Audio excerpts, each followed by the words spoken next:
Hello दोस्तों, मेरा नाम है कुणाल और स्वागत है आप सभी लोगों का एक नए लेक्चर में, जिसमें हम डिस्कस करने वाले हैं एक नया सब्जेक्ट जिसका नाम है सॉफ्टवेयर प्रोजेक्ट मैनेजमेंट। इसको शॉर्ट में हम एसपीएम के नाम से भी जानते हैं। बहुत सारे सेमेस्टर एग्जाम्स में ये एक सब्जेक्ट जो है वो पूछा जाता है। स्पेशली अगर मैं सीएस की बात करूँ या फिर डेटा साइंस वगैरह जो फील्ड है, उसके सब्जेक्ट एरियाज में हमारे पास सॉफ्टवेयर प्रोजेक्ट मैनेजमेंट जो सब्जेक्ट है उसको भी इंक्लूड करा जाता है हमारे सेमेस्टर एग्जाम्स में। तो आज हम इसी जो सब्जेक्ट है that is software project management SPM उसको शुरू करने वाले हैं। एंड हम दो पार्ट्स में हम इसको कंप्लीट करेंगे। पहले पार्ट में हम कुछ चीजों को डिस्कस करेंगे, सेकंड पार्ट में बाकी चीजों को डिस्कस करके खत्म करेंगे अपने इस पर्टिकुलर सब्जेक्ट को। तो मैं उम्मीद करता हूं दोस्तों कि आपको आज का ये वीडियो पसंद आएगा, आज का ये लेक्चर पसंद आएगा एसपीएम का। शुरू करने से पहले मैं आपको ये बता देता हूँ कि जो भी नोट्स हैं, लेक्चर नोट्स, वो आपको डिस्क्रिप्शन में मिल जाएंगे, इसी वीडियो के नीचे आपको मिल जाएगा। साथ ही साथ दोस्तों आप जो है टेलीग्राम चैनल को ज्वाइन कर सकते हो, जिससे वहां पे आपको बहुत सारे कंटेंट फ्री ऑफ कॉस्ट में डालता रहता हूँ, नोट्स वगैरह लेक्चर के डालता रहता हूँ, जो कि आपके स्टडीज में, आपके जो भी सेमेस्टर एग्जाम्स है या फिर इंजीनियरिंग है या फिर आपका एग्जाम कॉम्पिटेटिव एग्जाम है उसमें फायदेमंद हो सकता है। तो चलिए दोस्तों, without any further do, let's start our today's lecture of SPM. शुरू करेंगे दोस्तों एसपीएम की with the very first topic कि एसपीएम होता क्या है भाई साहब। एसपीएम दोस्तों होता है एक प्रोसेस है of planning, organising, staffing, directing and controlling the development of a software project. मतलब एसपीएम बेसिकली एक प्रोसेस है किसका, पोस्ट और डीसी का। किसका, पोस्ट और डीसी का। पोस्ट और डीसी आप याद रख सकते हो। अब पोस्ट डीसी क्या होता है, planning, organising, staffing, directing and controlling the development of a software project. किसी भी सॉफ्टवेयर प्रोजेक्ट का जो डेवलपमेंट हो रहा है, जब उसको हम पोस्ट डीसी करते हैं तो उसको हम क्या बोलते हैं, उस प्रोसेस को हम क्या बोलते हैं, एसपीएम बोलते हैं। अब क्या बेसिकली हमारे पास रोल है ये एसपीएम करने का, क्यों हम एसपीएम करें, जिससे फायदा क्या है। पहली बात तो हम जो है अपने सॉफ्टवेयर की गोल्स और ऑब्जेक्टिव्स को यहाँ पे असाइन कर सकते हैं। हमें पता लग सकता है कि हमारे जो भी सॉफ्टवेयर प्रोजेक्ट है उसका गोल क्या है, उसके ऑब्जेक्टिव क्या है। स्कोप पता लग सकता है किस दायरे में रह के हमें जो है इस प्रोजेक्ट को बनाना है। रिक्वायरमेंट्स क्या है वो हमें पता लग सकती है। कितना रिसोर्स, कितना टाइम लगने वाला है इस प्रोजेक्ट को बनाने के लिए, सॉफ्टवेयर प्रोजेक्ट को बनाने के लिए, वो हमें पता लग सकता है। साथ ही साथ जो रिस्क है या फिर पोटेंशियल प्रॉब्लम्स है, वो भी हमें पता लग सकता है। अब एसपीएम क्यों इंपॉर्टेंट है, मतलब सॉफ्टवेयर प्रोजेक्ट मैनेजमेंट क्यों इंपॉर्टेंट है, जिससे हम अपने प्रोजेक्ट के गोल्स को अचीव कर पाए, इसमें भी हमारे पास हेल्प करता है एसपीएम। हमारा क्वालिटी को हम इंश्योर कर पाए, रिसोर्सेज को हम मैक्सिमाइज को यूज करके बेसिकली रिसोर्सेज का मैक्सिमम यूटिलाइज हम कर पाए और एफिशिएंटली हम यूटिलाइज कर पाए। रिस्क का अच्छी तरीके से मैनेजमेंट हो सके, कोई भी पोटेंशियल प्रॉब्लम्स और रिस्क है उसको अच्छी तरीके से हम हैंडल कर पाए, कम्युनिकेशन को हम एनहांस कर पाए और प्रोडक्टिविटी हमारा जो बन रहा है वो हम बढ़ा पाए। अब बेसिकली बाकी सारे प्रोजेक्ट्स और सॉफ्टवेयर प्रोजेक्ट जो है उसमें क्या डिफरेंस होता है। अदर प्रोजेक्ट्स क्या होते हैं, विजिबल हमारे पास होते हैं, कोई भी चेंजेस होते हैं। मैंने मान लो कि एक घर बना रहा हूँ, ईंट लगाऊंगा यहाँ पे तो मेरे को दिखेगा कि आज मैंने 2 ईंट लगाई। बट सॉफ्टवेयर में मैंने क्या किया, बिकॉज वो मेरे को कभी भी नहीं दिखेगा, तो दैट इज इनविजिबल, इनटेंजिबल। तो चेंजेस जो है वो इजीली मैं यहाँ पे कर सकता हूँ सॉफ्टवेयर वाले में, कि कोई भी चीजें चेंज करनी है तो मैं इजीली कर दूंगा। बट वहां पे फिर अदर अदर प्रोजेक्ट में चेंजेस करनी है तो उसके लिए बहुत एक्सपेंसिव और बहुत टफ होता है कंपेयर टू सॉफ्टवेयर प्रोजेक्ट, ठीक है। उसके बाद अगर कोई प्रॉब्लम होता है सॉफ्टवेयर प्रोजेक्ट में तो वो बहुत डिफिकल्ट होता है डिटेक्ट करना उस प्रॉब्लम को। बट यहाँ पे प्रॉब्लम को हम इजीली विजिबली जो है खुद ही दिख जाता है, अपने आप अर्ली स्टेज में हमें प्रॉब्लम दिख जाती है। अब सॉफ्टवेयर बेसिकली क्या है, इनविजिबल इनविजिबल है, चेंजेस इजीली हम कर सकते हैं। प्रॉब्लम वगैरह आता है तो थोड़ा सा हार्ड होता है इसको डिटेक्ट करना, आईटी स्किल्स की जरूरत पड़ती है। इसका मतलब अगर मैं इसको बताऊं तो सॉफ्टवेयर प्रोजेक्ट में कॉम्प्लेक्सिटी हाई होती है, डायनेमिक नेचर का होता है, इसमें चेंजेस होते रहते हैं, हाई रिस्क और अनसर्टेनिटी होता है और स्पेशलाइज्ड आईटी स्किल्स की जरूरत पड़ती है। अब एसपीएम एक्टिविटी साइकिल क्या होता है कि सबसे पहले एसपीएम में हमारा कार्य क्या काम हम करते हैं, तो पहली पहली बात तो हम ये देखते हैं कि प्रोजेक्ट प्लानिंग करते हैं। प्रोजेक्ट प्लानिंग में स्कोप की क्या हम बना रहे हैं, ऑब्जेक्टिव्स क्या क्यों बना रहे हैं, और टाइमलाइन मतलब कब तक बनाएंगे या फिर क्या क्या बनना, कब तक क्या क्या समय हमें लग जाएगा, और किसके लिए बना रहे हैं, क्या किस चीज को यूज करके हम बना रहे हैं, किसके लिए बना रहे हैं। ये सारी चीजें आ गई हमारे पास। अब आता है प्रोजेक्ट एस्टिमेशन। ये क्या होता है, जब हम प्रिडिक्ट करते हैं फ्यूचर के effort, time, money, risk, schedule, term, people, जितना भी है वो सारी चीजें हैं कि कितना लगने वाला है कि इस पर्टिकुलर प्रोजेक्ट में कितना पैसा, कितना समय, कितना मैन पावर, कितना लोग, कितना रिस्क, वो सारे को प्रोजेक्ट जब हम करते हैं तो प्रोजेक्ट एस्टिमेशन होता है। फिर होता है प्रोजेक्ट शेड्यूलिंग। प्रोजेक्ट शेड्यूलिंग हमारे पास जो टाइमलाइन होती है, वर्क होता है, हम जब अपने टास्क स्मॉल टास्क में ब्रेक करते हैं और हर एक टास्क को लोगों को असाइन करते हैं करने के लिए, तो उसमें हमारे पास प्रोजेक्ट ट्रैकिंग आता है, रिस्क मैनेजमेंट आता है, प्रोजेक्ट कंट्रोल आता है। प्रोजेक्ट ट्रैकिंग में हम मॉनिटर करते हैं प्रोग्रेस क्या क्या चल रहा है हमारा। रिस्क मैनेजमेंट में हम इसमें identify, assess and mitigate and monitor the risk. Project control मतलब करेक्टिव एक्शन हम लेते हैं। तो ये सब हम डिटेल में पढ़ने वाले हैं, बट एक एक्टिविटी साइकिल बता रहा है कि ये सारी चीजें होती हैं। ठीक है। अब टाइप्स ऑफ सॉफ्टवेयर प्रोजेक्ट्स की अगर मैं बात करता हूँ, तो टाइप्स ऑफ सॉफ्टवेयर प्रोजेक्ट हमारे पास चार टाइप की होती है। एक होता है प्रोडक्ट डेवलपमेंट, एक होता है प्रोसेस डेवलपमेंट, एक होता है हमारा सॉरी इम्प्रूवमेंट, एक होता है मेंटेनेंस एंड सपोर्ट, और एक होता है रिसर्च एंड डेवलपमेंट प्रोजेक्ट्स। तो प्रोडक्ट डेवलपमेंट क्या होता है, जब हमें कोई नया सॉफ्टवेयर या फिर उस इसी सॉफ्टवेयर को कुछ एनहांसमेंट या फिर नया वर्जन निकालते हैं तो प्रोडक्ट डेवलपमेंट हो गया। प्रोसेस इंप्रूवमेंट, जब हम कई नई तरीके, नए टूल्स या फिर रिव्यू हम करते हैं किसी चीज को, अपने प्रोजेक्ट को, तो हो गया हमारा process improvement. Maintenance and support क्या होता है, जब हम डिफेक्ट्स वगैरह को फिक्स करते हैं, अब फीचर्स वगैरह को अपडेट करते हैं, ये सारी चीजें। And research and development projects क्या क्या होगी, जैसे कोई नया टेक्नोलॉजी, नया एल्गोरिदम अगर हम लाते हैं तो। Common characteristic of software project क्या होता है, हर एक सॉफ्टवेयर प्रोजेक्ट में क्या देखने को भी मिल जाता है। पहली बात तो हाई रिस्क होता है और अनसर्टेनिटी और कॉम्प्लेक्सिटी होती है। चेंजिंग रिक्वायरमेंट्स होता है, टीम डिपेंडेंसी देखने को मिलती है और इनविजिबल प्रोग्रेस हमें देखने को मिलता है। तो प्रोजेक्ट अगर सिस्टम अगर देखें, एक सॉफ्टवेयर है जिसमें पीपल है, प्रोसेस और टूल्स है, जो कि एक साथ मिलकर काम कर रहे हैं ऑन टाइम, बजट और क्वालिटी और सॉफ्टवेयर बनाने के लिए। That is basically how project system is manage. ठीक है। तो किस तरीके से हमारा एक प्रोजेक्ट सिस्टम मैनेज होता है, वही बताने की कोशिश यहाँ पे हो रही है कि planning, executing, monitoring, controlling, risk management और कम्युनिकेशन से हमारे पास हुआ है। अब मैनेजमेंट कंट्रोल साइकिल हमारे पास क्या होता है, पहले तो हम कुछ स्टैंडर्ड को सेट करेंगे, परफॉर्मेंस मेजर करेंगे, उसके बाद स्टैंडर्ड को कंपेयर करेंगे बाकियों के साथ। टाइप्स ऑफ कंट्रोल तीन टाइप के, एक होता है steering, go and no go, and एक होता है पोस्ट इंप्लीमेंटेशन। स्टीयरिंग मतलब डेली अपडेट्स होता है। गो एंड गो नो गो, हमारे पास कोई एक फेज चल रहा है, मान लो एक महीने का या 1.5 महीने का फेज चल रहा है, उसके बाद जो है हम रिव्यू करते हैं। और पोस्ट इम्प्लीमेंटेशन जो है ना, वो फाइनल जब प्रोजेक्ट रिपोर्ट बन जाता है ना, उसके बाद जो है हम मैनेजमेंट करते हैं। तो ये तीन टाइप की है, तीनों मिलके हमारे पास प्रॉब्लम्स को इजीली फाइंड आउट करने में हेल्प करती है। ठीक है। और सबका जो है अलग अलग हमारे पास यूज केसेस होते हैं। Now software project planning and scheduling के बारे में पढ़ेंगे। पहले तो प्लानिंग कर रहे हैं। प्लानिंग क्या होता है, डिसाइडिंग एवरीथिंग बिफोर स्टार्टिंग। तो सॉफ्टवेयर प्लानिंग क्या होता है, जब मैं सारी चीजों को डिसाइड करता हूँ पहले शुरू करने से पहले, राइट। शुरू करने से पहले मतलब अपना सॉफ्टवेयर प्रोजेक्ट को शुरू करने से पहले मैं जो भी चीजें यहाँ पर डिसाइड करता हूँ या फिर बेसिकली प्लान करता हूँ, वो सारी को सॉफ्टवेयर प्रोजेक्ट प्लानिंग बोलते हैं। इसमें आता है हमारे पास चार चीजें, एक होती है हमारे पास project objective, project scope, develop project plan और एस्टिमेट रिसोर्सेज। तो प्रोजेक्ट ऑब्जेक्टिव हमारे पास स्मार्ट। स्मार्ट क्या होता है कि हमें प्रोजेक्ट ऑब्जेक्टिव क्या है, मतलब क्या, किस लिए, या फिर what are the objectives of the, क्यों हम ये कर रहे हैं, क्यों। क्यों का सवाल हम यहाँ पे क्यों का जवाब हम यहाँ पे ढूंढते हैं। तो क्यों बेसिकली हमें स्पेसिफिक रहना होता है। हम जो भी बना रहे हैं वो मेजरेबल होना चाहिए, रिलेवेंट होना चाहिए। ठीक है। और यहाँ पे हमारे पास होना चाहिए रिन्यूएबल होना चाहिए, टाइम बाउंड होना चाहिए, और अचीवेबल होना चाहिए। ए का मतलब अचीवेबल। अचीवेबल का मतलब ऐसा नहीं कि हमने कुछ ऐसा सोच लिया जो कि मैं बना ही नहीं सकता, है ना। तो अचीवेबल रहना चाहिए। स्पेसिफिक मतलब ऐसा नहीं कि कुछ भी बना रहा हो, एक स्पेसिफिक दायरे में रह के, बाउंड्री में रह के हमें बनाना है। मेजरेबल मतलब ऐसा नहीं कि उसमें बहुत जो है टाइम, बहुत ज्यादा मैन पावर, और कभी बन इम्पॉसिबल प्रोजेक्ट मैंने पकड़ लिया, क्योंकि मेजरेबल क्वांटिटी में हमारे पास रिसोर्सेज मिनिमम अवेलेबल है, और उन्हीं का इस्तेमाल करके हमें जो है यहाँ पे काम करना है। That is project objective. दूसरा आता है प्रोजेक्ट स्कोप, किस चीज को हमें इंक्लूड करना है अपने प्रोजेक्ट में, किस चीज को हमें इंक्लूड नहीं करना है। फिर हम प्रोजेक्ट प्लान बनाते हैं, जिसमें हम task, resources, schedule, people, budget वगैरह ये सबको हम यहाँ पे देखते हैं कौन कितना लगेगा, और एस्टिमेट करते हैं। उसके बाद लास्ट की कितना मनी, फैसिलिटी सॉफ्टवेयर के लिए कितना पैसा, मनी, टाइम सब लगेगा, उसको एस्टिमेशन हम करते हैं।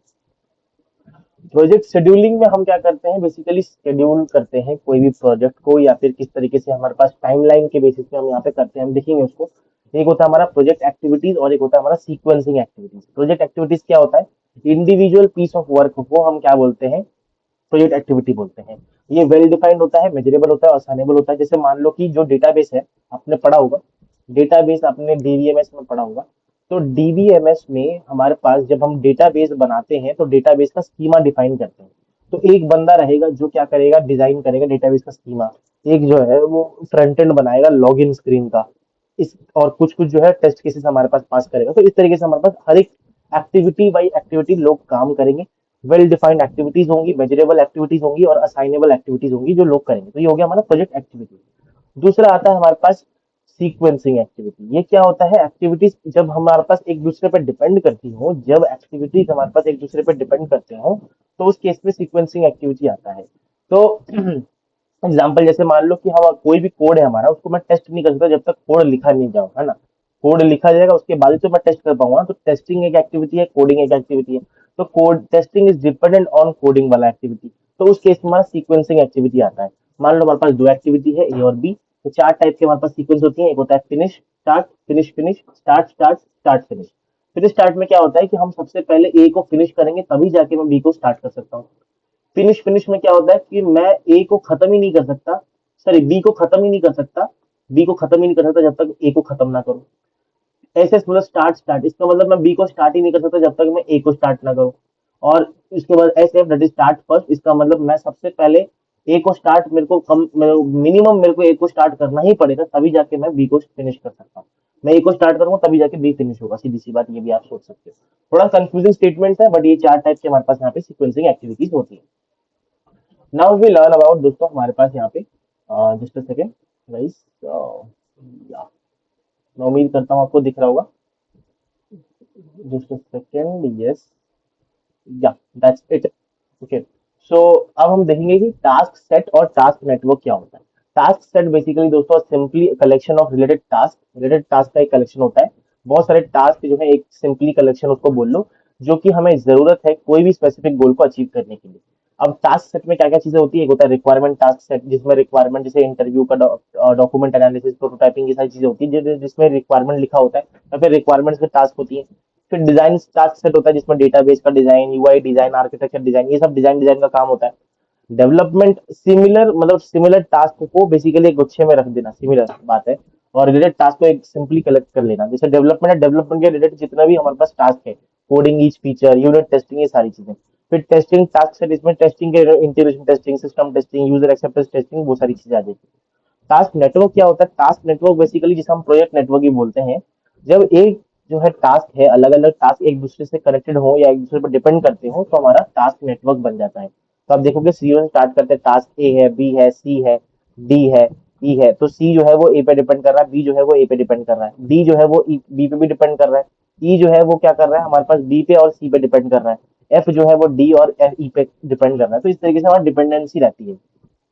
क्यों हमारा टास्क नेटवर्क इंपॉर्टेंट है? वही बात है, जब डिपेंडेंसी हमें विजुअलाइज करनी हो, क्रिटिकल पाथ हमें फाइंड आउट करना हो। अब ये क्रिटिकल पाथ मतलब बेसिकली हम आगे पढ़ने वाले हैं, सीपीएम होता है, वो निकालना हो, स्लैक टाइम निकालना हो, आगे हम इसको भी पढ़ेंगे जब हम सीपीएम पढ़ रहे होंगे, तो ठीक है। रिसोर्स प्लानिंग करनी हो, तो इन सब जगहों में हमारे पास यहाँ पे ये काम में आता है, ठीक है। किस तरीके से बनाते हैं ऑलरेडी मैंने आपको बता दिया। लिस्ट ऑल द टास्क, फिर identify the dependency for each task, draw the task as node and boxes, and the task arrow showing the dependencies, add duration to each task, calculate the path through the network। तो ये basically आप go through कर सकते हो, इतना ही वो नहीं। Next topic दोस्तों आता है हमारे पास यहाँ पे work breakdown structure, W B S. ये क्या होता है दोस्तों? ये ना हमारा जो प्रोजेक्ट है, फॉर एग्जाम्पल मैं प्रोजेक्ट बना रहा हूँ, प्रोजेक्ट एक्स। अभी एक्स मतलब आप कुछ और मत समझ लेना, एक्स वो एक्स नहीं है जो आप सोच रहे हो, ये वही एक्स है जो आप नहीं सोच रहे हो, ठीक है। तो बेसिकली मान लो, या फिर आप कुछ और मान लो यार, एक्स नॉट मान लो, कोई प्रोजेक्ट मैंने बनाया एक्स नॉट। इसका मेरे को एक ब्लूप्रिंट, एक स्केलेटन, या फिर एक आउटलाइन चाहिए। तो उस आउटलाइन, स्केलेटन, ब्लूप्रिंट, कुछ भी कह लो इस प्रोजेक्ट का, उसको हम क्या बोलते हैं? डब्ल्यूबीएस बोलते हैं। ये क्या करता है? हमारे प्रोजेक्ट को स्मॉलर और मैनेजेबल पीसेस में तोड़ देता है। जैसे मान लो मेरे को अटेंडेंस ऐप बनाना है, ये एक प्रोजेक्ट है। मैं क्या करूंगा? मैंने पहले तो तीन लेवल, पहली बार तोड़ा, this is level one the entire project. Level two में कुछ मेजर फेजेस हम बनाएंगे, जैसे हो गया हमारा रिक्वायरमेंट फेज, डेवलपमेंट फेज और टेस्टिंग फेज, ये तीन चीजें बनाई मैंने। फिर लेवल थ्री में क्या करूंगा? कंपोनेंट्स बनाऊंगा हर एक फेज में। पहले रिक्वायरमेंट में इंटरव्यू से मैं रिक्वायरमेंट गैदर करूंगा। डेवलपमेंट फेज में डेटाबेस डिजाइन हमारे पास यहाँ पे होने वाला है। टेस्टिंग में यूनिट टेस्टिंग होने वाला है। तो एक एक काम मैंने लिख दिया। इसके अंदर का भी हमारे पास काम है, इंडिविजुअल वर्क जो काम लोग करेंगे। लेवल स्मॉलेस्ट यूनिट जो होगा, document analysis, user interface coding, user acceptance, ये सारी चीजें। तो बेसिकली इस तरीके से हमारा डब्ल्यूबीएस बनता है। तो आप इसको एग्जाम में बना के आ सकते हो। तो how WBS is used in software project management? Task identification के लिए, मतलब जिसे बेसिकली क्योंकि हमने सारे टास्क को एक बार लिस्ट डाउन करके एक पूरा फ्लो चार्ट बना के रखा है, एक आउटलाइन बना के रखा है, तो हम कोई भी काम को भूलेंगे नहीं अपने प्रोजेक्ट में इंक्लूड करने में। एस्टिमेशन में भी हमारा काम में आता है कि कितना पैसा, कितना जो है स्मॉल टास्क का हम एस्टिमेशन करेंगे कि कितना ज्यादा पैसा या फिर रिसोर्स, टाइम, मनी, जो भी साइज लगने वाला है, और उसके बाद सम अप करके हम पूरा जो है प्रोजेक्ट का एस्टिमेशन कर सकते हैं। शेड्यूलिंग करने में काम आ जाता है, क्योंकि एक्टिविटीज जो है हम अपने शेड्यूल में इसको कर सकते हैं। कॉस्टिंग, हम जो है हर एक जो हमारा स्मॉलेस्ट यूनिट है उसका कॉस्ट निकालेंगे, और फिर जो है ऐड ऐड करते रहेंगे जिससे हमारा पूरा प्रोजेक्ट का कॉस्ट हमें निकल आए। रिसोर्स एलोकेशन में कि कौन से स्किल्स जो कौन से पैकेज में या फिर कौन सा स्किल कौन से लेवल में चाहिए, वो सब हम पता लगा सकते हैं, जिससे रिसोर्स अवेलेबिलिटी, रिसोर्स एलोकेशन हम कर सकें। और प्रोग्रेस को ट्रैक करने के लिए भी हमारे पास होता है स्टेटस रिपोर्टिंग, जब हम करते हैं, जो आगे हम पढ़ेंगे, उसमें हमारा ये काम में आ जाता है कि भाई क्या क्या प्रोग्रेस रहा, अगर हमारा डब्ल्यू हम मेंटेन करके रख रहे हैं तो। नेक्स्ट टॉपिक दोस्तों आपके स्क्रीन पर है EVA, that is called earned value analysis. Earned value analysis that is called EVA. ये बेसिकली मान लो ना एक डैशबोर्ड आपके पास है। उस डैशबोर्ड में ना प्रोजेक्ट का कुछ चीजें दिखती है। पहली बात तो प्रोजेक्ट में क्या दिखता है, मतलब प्रोजेक्ट का तीन चीजें दिखती है हमारे पास। क्या? पहला है where you plan to be. इसका मतलब आपने कहाँ सोचा था कि आप ये जो प्रोजेक्ट आप बना रहे हो, फॉर एग्जाम्पल आपने प्रोजेक्ट एक्स नॉट बनाया, तो आपने बोला था कि ये प्रोजेक्ट एक्स नॉट जो है वो मान लो कि फॉर एग्जाम्पल मान लो जब से भी आपने स्टार्ट किया, फॉर एग्जाम्पल 1 ईयर में आपने स्टार्ट किया, फर्स्ट ईयर ये है, फर्स्ट ईयर से सेकंड ईयर तक आपने मान लो 50% ऑफ वर्क हो जाएगा, ऐसा आपने प्लान किया, तो ये प्लान वैल्यू हो गया। वेर यू एक्चुअली आर, अभी आप कहाँ पे हो, फर्स्ट ईयर के हो गया है, अभी आप 25% में, तो ये अर्न वैल्यू हो गया। और वॉट यू हैव स्पेंट, इसका मतलब कितना पैसा इस यहाँ तक पहुंचने में स्पेंड किया, cost, that is called actual cost. तो ये तीन चीजें जो है एक डैशबोर्ड में अगर कहीं दिखती है, वो डैशबोर्ड जो है वो कोई भी प्रोजेक्ट का, that is called earn value analysis. इसमें दोस्तों तीन हमारे पास ईवीए के इंडिकेटर्स होते हैं, एक होता है प्लान्ड वैल्यू, एक होता है अर्न्ड वैल्यू, और एक होता है एक्चुअल कॉस्ट। ठीक है, वही बता दिया है कि where you plan to be, where you actually are, and where what you spend. तो इसमें हम दो तीन चीजें निकालते हैं। पहला चीज है हमारे पास ईवीए के इंडिकेटर, सबसे पहला आता है हमारे पास SV, that is called scheduled variance. Scheduled variance होता है earned value minus plan value. अगर ये करने के बाद अगर ये जीरो से बड़ा आ रहा है तो हम अहेड ऑफ द शेड्यूल है, अगर जीरो के बराबर आ रहा है तो ऑन द शेड्यूल है, अगर लेस देन जीरो आ रहा है तो बिहाइंड द शेड्यूल है। सिमिलरली यहाँ यहाँ पे हम निकालते हैं कॉस्ट वेरिएंस। कॉस्ट वेरिएंस होता है ईवी माइनस एसी। ये भी सेम तरीके से आप जो है यहाँ पे निकाल सकते हो कि अंडर बजट है, एग्जैक्टली ऑन बजट है, या ओवर बजट है। यहाँ पे एसपीआई और सीपीआई मतलब शेड्यूल परफॉर्मेंस इंडेक्स और कॉस्ट परफॉर्मेंस इंडेक्स, इससे भी जो है हम जो है शेड्यूल और ये अपना जो है ऑन टाइम है, अंडर बजट है, या क्या है वो पता लगा सकते हैं। तो ये भी सेम है, ये फॉर्मूला होता है ईवी अपॉन में पीवी, और ये होता है ईवी अपॉन में एसी। इससे भी आप पता लगा सकते हो। ये कुछ एडवांस ईवी कैलकुलेशन है, you can go through this. अगर आप एक बार टीचर से अपने बात करें ना, मैंने ऐड कर दिया, बहुत सिंपल सिंपल फॉर्मुलेज है। प्लान वैल्यू होता है प्लान परसेंटेज इंटू बैक, और ईवी होता है एक्चुअल परसेंटेज इंटू बैक। अब अपने टीचर से एक बार पूछ लीजिएगा, अगर ये टॉपिक्स हैं आपके सिलेबस में, या फिर आप जो है बेसिकली मतलब आप जानते हो कि हाँ ये न्यूमेरिकल आ सकता है, देन मैंने बहुत सिंप्लिसिटी से यहाँ पे लिखा है, आपको फॉर्मुला याद करना पड़ेगा। एक बार फॉर्मुला इसको थोड़ा गो थ्रू करके, पीएसी क्या होता है, एस्टिमेट टू कंप्लीट, फिर estimate to complete ETC completion, estimate at completion, और एस्टिमेट टू कंप्लीट, बैक क्या होता है, बजट एट कंप्लीशन। ये सारी फॉर्मुले आप देख सकते हो, दो चार फॉर्मुले हैं, ज्यादा इंपॉर्टेंट नहीं है बट देख लेना। अब ईवी का ग्राफ है, कॉस्ट और टाइम के बीच का ग्राफ होता है। यहाँ पे बेसिकली हमारा एस्टिमेट एट कंप्लीशन होता है, और यहाँ पे वेरिएशन एट कंप्लीशन होता है। ये तीन हमारे पास यहाँ पे कर्व होती है, एक्सपोनेंशियल एसी, पीवी, ईवी, और करंट टाइम यहाँ रहता है। ठीक है, तो कॉस्ट वर्सेस टाइम का यहाँ पे ग्राफ है, तो इसको मत देखना, ये मेन है। अच्छा मैंने यहाँ पे डाल रखा है, दोनों डाल दिया था, बट आप ये वाला देख सकते हो। ठीक है, now the topic come is basically guys project selection and scope definition. Project selection and scope definition क्या होता है कि हम सही प्रोजेक्ट को किस तरीके से सिलेक्ट करें। सही प्रोजेक्ट को एसपीएम में सिलेक्ट करना बहुत इंपॉर्टेंट होता है। तो प्रोजेक्ट सिलेक्शन का क्राइटेरिया कुछ कुछ होता है कि कौन सा हमारे लिए कौन सा प्रोजेक्ट जो है वो करेक्ट है, और कौन सा प्रोजेक्ट जो है वो हमारे लिए सही है। तो दैट इज द पॉइंट है ना, जो हम यहाँ पे देखते हैं प्रोजेक्ट सिलेक्शन वाले टॉपिक में। चलिए देखते हैं क्या है क्या नहीं। हाँ, इसमें हम देखते हैं स्ट्रेटेजिक अलाइनमेंट। इसका मतलब जो हमारा कंपनी गोल है, क्या हमारा प्रोजेक्ट उसको सपोर्ट कर रहा है।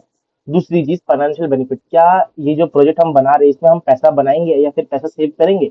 तीसरी, क्या वो हमारे पास अभी वो एल्गोरिदम या फिर टेक्नोलॉजी अवेलेबल है जिससे हम ये प्रोजेक्ट को बना पाए, क्या हमारे पास वो स्किल है। ठीक है, then then we have, just second guys, मैं थोड़ा सा इसको ऐसे करेंगे गाइस, हाँ, यस, ओके। उसके बाद आता है ऑपरेशनल इम्पैक्ट। इसका मतलब कितना डेली ऑपरेशन मेरे को अपने मेरे डेली ऑपरेशन में कितना ये प्रोजेक्ट का इफेक्ट पड़ेगा। रिस्क लेवल क्या है, मतलब क्या क्या चीजें इस प्रोजेक्ट में गलत जा सकती है, क्या क्या रिस्क हमारे पास है। रिसोर्स अवेलेबिलिटी, इसका मतलब क्या मेरे पास उतना मनी, उतना टाइम और उतना पीपल है, उतने लोग हैं जो ये बनाएंगे। ये सारी चीजों को मेरे को ध्यान में रखना पड़ता है। ये 6 चीजों को मेरे को ध्यान में कंप्लीटली रखना पड़ता है जब भी मैं कोई प्रोजेक्ट का सिलेक्शन कर रहा हूँ। अब प्रोजेक्ट सिलेक्शन के मेथड्स हमारे पास होते हैं। बेनिफिट मेजरमेंट मेथड होता है जिसमें हम प्रोजेक्ट को ऑन बेस्ड ऑन बेनिफिट की स्कोरिंग मॉडल, हम हर एक प्रोजेक्ट को रेट करेंगे कुछ क्राइटेरिया, ये जो क्राइटेरिया इसके हिसाब से रेट करेंगे। अगर वो क्राइटेरिया मीट कर रहा है और हमारे पास बेनिफिट दे रहा है तो हम बेनिफिट मतलब बेसिकली वो ले लेंगे जैसे। और कैलकुलेट करेंगे financial matrix, ROI, rate of interest, पे बैक पीरियड। और अगर ये सारी चीजें हमारे फेवर में आ रही है और बेनिफिट हमें दे रही है तो हम बनाएंगे, वरना हम नहीं बनाएंगे। दूसरा आता है कंस्ट्रेंट ऑप्टिमाइजेशन मेथड्स होते हैं जो कि हमारे पास mathematical model, linear programming, decision tree, इन सब का इस्तेमाल करके भी जो है हम यहाँ पे करते हैं। Now activity planning and network diagram. Activity planning and network diagram basically क्या है, एक लॉन्ग जर्नी का एक डिटेल आइटनरी जब हम बनाते हैं, मतलब एक लॉन्ग प्रोजेक्ट का जब सारे एक्टिविटीज को मैं जो है एक एक करके प्लान करता हूँ, एक डिटेल आइटनरी बनाता हूँ कि किस तरीके से सारे काम होने वाले हैं, दैट इज कॉल्ड हमारा एक्टिविटी प्लानिंग। अब यहाँ पे जैसे आप कह सकते हो कि support the resource allocation, enable progress tracking, improve communication, identify the dependencies, support decision making, set realistic expectations. तो प्रोजेक्ट शेड्यूल टाइमलाइन है बेसिकली, मैंने आपको बताया था, जो कि शो करता है कि क्या अभी तक हो चुका है, कब स्टार्ट हुआ था, कब एंड हुआ था, और कौन ये कर रहा है और कितने माइलस्टोन हमने अचीव अभी तक किए हैं। तो शेड्यूल में कंपोनेंट्स होते हैं कि एक्टिविटीज सारी होती हैं जिसमें हमारे पास जो एक्टिविटीज हमें अभी करनी है। माइलस्टोन्स होते हैं कि कब हमें बेसिकली हमारे पास चेक पॉइंट्स, आप मान लो इसको, जो कि हमारे लिए बहुत इंपॉर्टेंट होती हैं, ठीक है, इंपॉर्टेंट चेक पॉइंट्स इसको मान लो जो हमें अचीव करनी है, ठीक है। डिपेंडेंसीज, जो कि हमारे पास एक्टिविटीज को लिंक करता है एक दूसरे से, जिससे इम्पॉसिबल और सीक्वेंस वगैरह ना बने, ठीक है। और सारी चीजों को एक डिपेंडेंट वे में दिखाया जाए, एक प्रॉपर वे में, स्ट्रक्चर्ड वे में दिखाया जाए। टाइम स्केल होता है डेज, वीक्स, मंथ्स, कब ये जो है एक्टिविटी होगी, खत्म होगी, शुरू होगी, वो सारी चीजें। और रिसोर्सेज मतलब कितने पैसे लगेंगे, कितने लोग लगेंगे, क्या इक्विपमेंट, मटेरियल, सारी चीजें यहाँ पे लिखी होती हैं। अगर गुड एक्टिविटीज की मैं बात करता हूँ तो गुड एक्टिविटी तब होता है जब हमारा एक्टिविटी वेल डिफाइंड हो, मैनेजेबल साइज का हो, मेजरेबल हो, इंडिपेंडेंट हो और असाइनेबल हो। अब नेटवर्क प्लानिंग मॉडल्स के बारे में बात कर रहा हूँ, जो कि बेसिकली डायग्राम का इस्तेमाल करते हैं। नेटवर्क प्लानिंग जो है वो डायग्राम का इस्तेमाल करता है अपने प्रोजेक्ट एक्टिविटीज किस तरीके से एक दूसरे से रिलेट कर रही है उसको दिखाने के लिए। ये दो टाइप की होती है, एक होता है एक्टिविटी ऑन नोड, एक होता है activity on arrow. Activity on node क्या होता है, जब हम एक्टिविटी को, एक्टिविटी मान लो ए है, बी है, सी है, अब यहाँ पे डी है, तो जब मैं एक्टिविटी नोड को दिखाऊं ऐसे करके, है ना, और ये डिपेंडेंसी एरो से हम दिखा रहे हैं, डिपेंडेंसी को एरो से दिखाऊंगा और नोड के ऊपर हमारा वो रहेगा, अब जो है एक्टिविटीज रहेंगी ए बी सी डी, मेरे पास 4 एक्टिविटीज थी, तो उसको एक्टिविटी ऑन नोड बोलते हैं। एक्टिविटी ऑन एरो क्या हो जाएगा, बेसिकली हमारे पास इस तरीके से, इस तरीके से रहता है। इसका मतलब यहाँ ए, यहाँ बी, यहाँ सी, इस तरीके से रहता है। तो हम क्या करते हैं, एक्टिविटीज जो है वो एरोज में रिप्रेजेंट करते हैं, ठीक है। और नोड जो है वो इवेंट, बेसिकली स्टार्ट एंड ये सब डिसाइड करें, ठीक है। ये ओल्डर मेथड है, पहले यूज होता था, अब जो है लेस, मतलब ये बिल्कुल यूज नहीं होता। और मोस्ट कॉमन अभी के लिए हमारे पास एक्टिविटी और नोड हम यूज करते हैं। तो वही चीज यहाँ पे मैंने दिखाई है, ये दोनों चीजें आप कंपेयर कर सकते हो।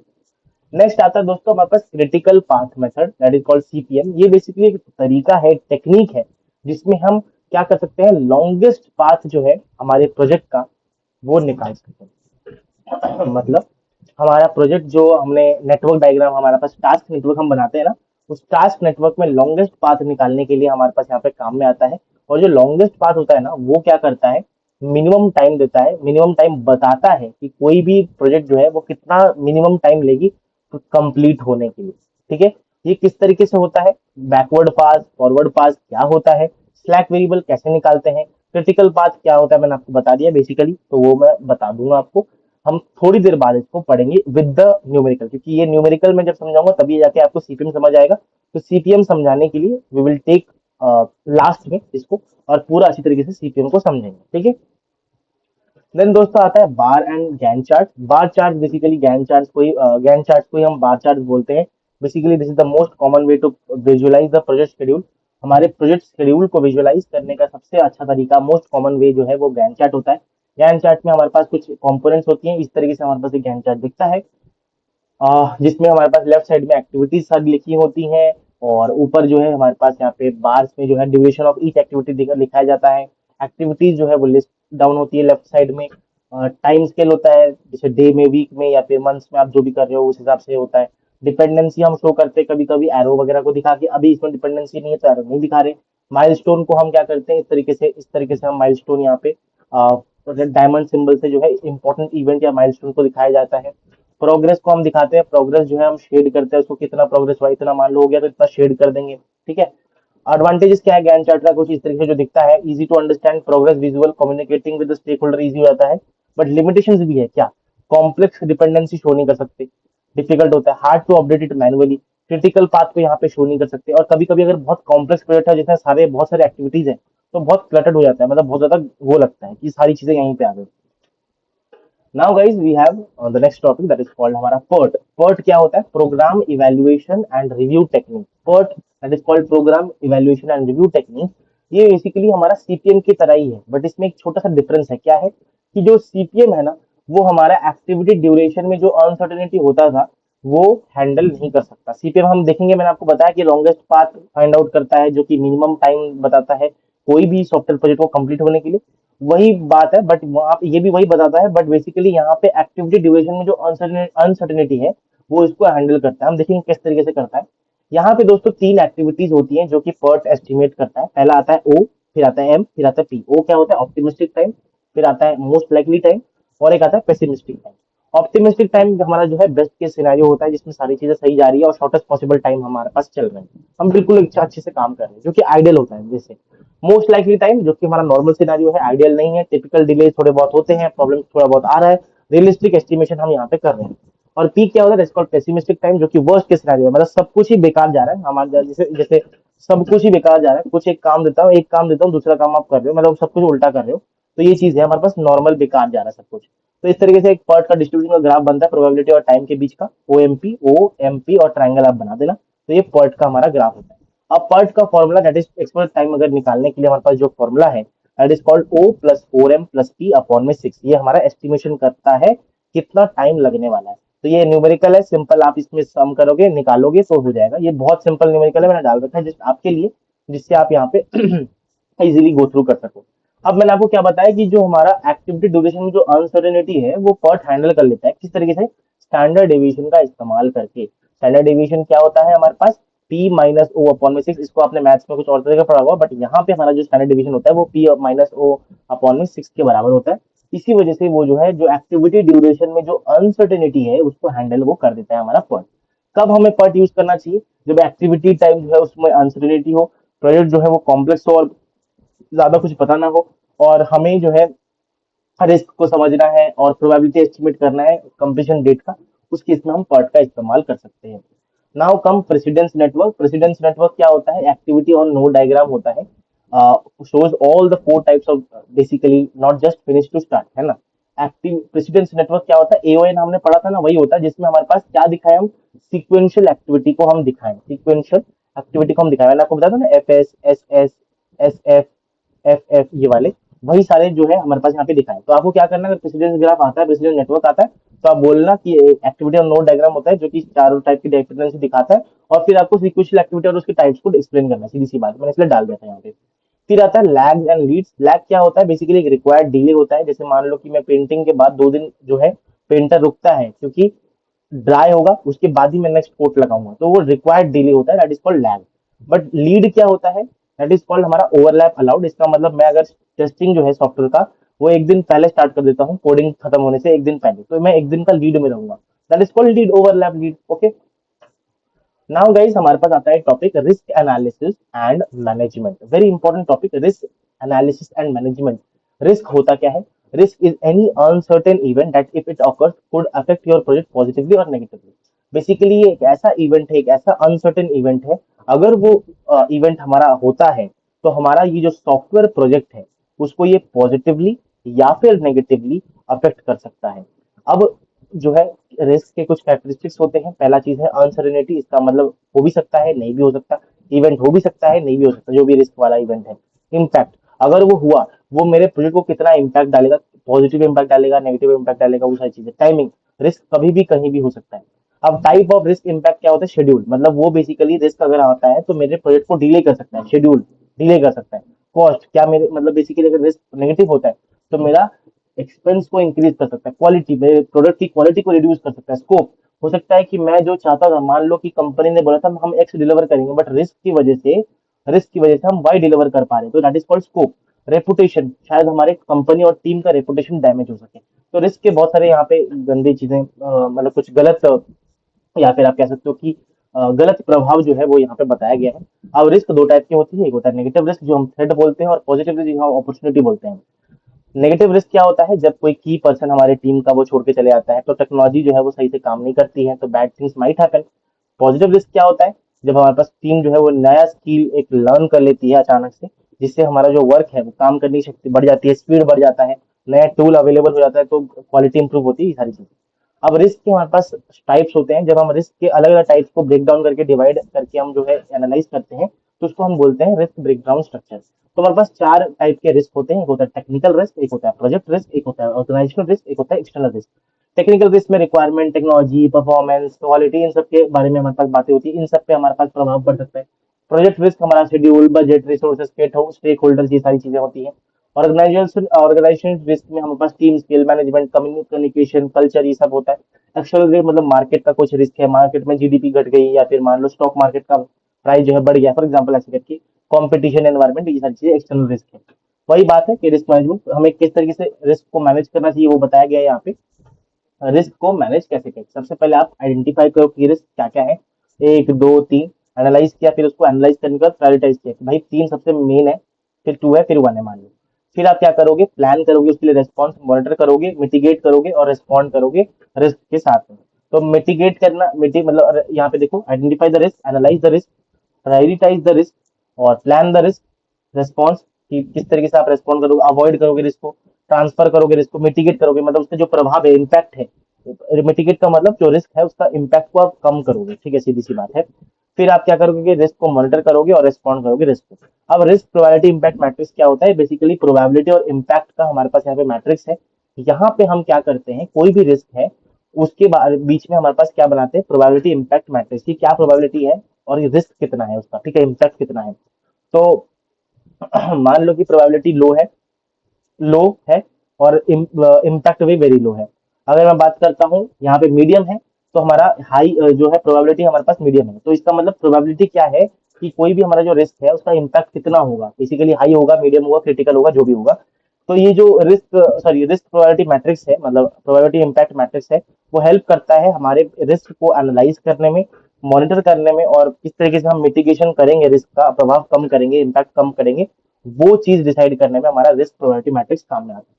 रिस्क वेक्टर स्ट्रक्चर मैंने आपको ऑलरेडी बता दिया, डब्ल्यूएसबीएस की तरह होता है, बट ये रिस्क के लिए होता है, जो कि हमारे सारे रिस्क को ऑर्गेनाइज करता है इनटू कैटेगरीज एंड सब कैटेगरीज, जो कि आप यहाँ पे देख सकते हो। ये और थोड़ा डिटेल डायग्राम है, ऑलरेडी मैं इसको एक्सप्लेन करके आ चुका हूँ, technical risk, project risk, organisation risk, external risk, ये सारी चीजें लिखा है। रिस्क रजिस्टर क्या होता है, रिस्क रजिस्टर हमारे पास यहाँ पे होता है एक डॉक्यूमेंट, या फिर आप कह सकते हो स्प्रेडशीट, एक्सेल शीट हो गया, जो कि हमारे सारे जो रिस्क हैं जो भी हमने अभी तक आइडेंटिफाई किए हैं हमारे प्रोजेक्ट के अंदर, उसको क्या करता है, आइडेंटिफाई करने के बाद वो ट्रैक रखता है हमारे प्रोजेक्ट में, ठीक है। इसका मतलब मान लो कि यहाँ पे देखो, रिस्क रजिस्टर का एक टेम्पलेट है, एक्सेल शीट होगी, उसमें रिस्क की आईडी होगी, फिर हमारे पास रिस्क डिस्क्रिप्शन होगा कि हाँ, किस मतलब क्या हुआ था, रिस्क किस लिए आया, या फिर किस लिए हमारे पास आया है, ये कौन से कैटेगरी में ये फॉल करेगा, रिसोर्सेज, टेक्निकल, जो भी है। प्रोबेबिलिटी और उसका इम्पैक्ट हम कैलकुलेट करते हैं, जिससे हम प्रोबेबिलिटी इम्पैक्ट मैट्रिक्स बना पाए। प्रायोरिटी हम असाइन करते हैं कि हाई हाई है, ये मीडियम है। ओनर कौन है इस रिस्क को हैंडल करने के लिए, वो हमारे पास लिखते हैं। रेस्पॉन्स स्ट्रैटेजी, कंटिजेंसी प्लान, मतलब बेसिकली हम किस तरीके से ठीक करेंगे, और स्टेटस अभी क्या है, एक्टिव है, ये मॉनिटर हम कर रहे हैं, वो सारी चीजें।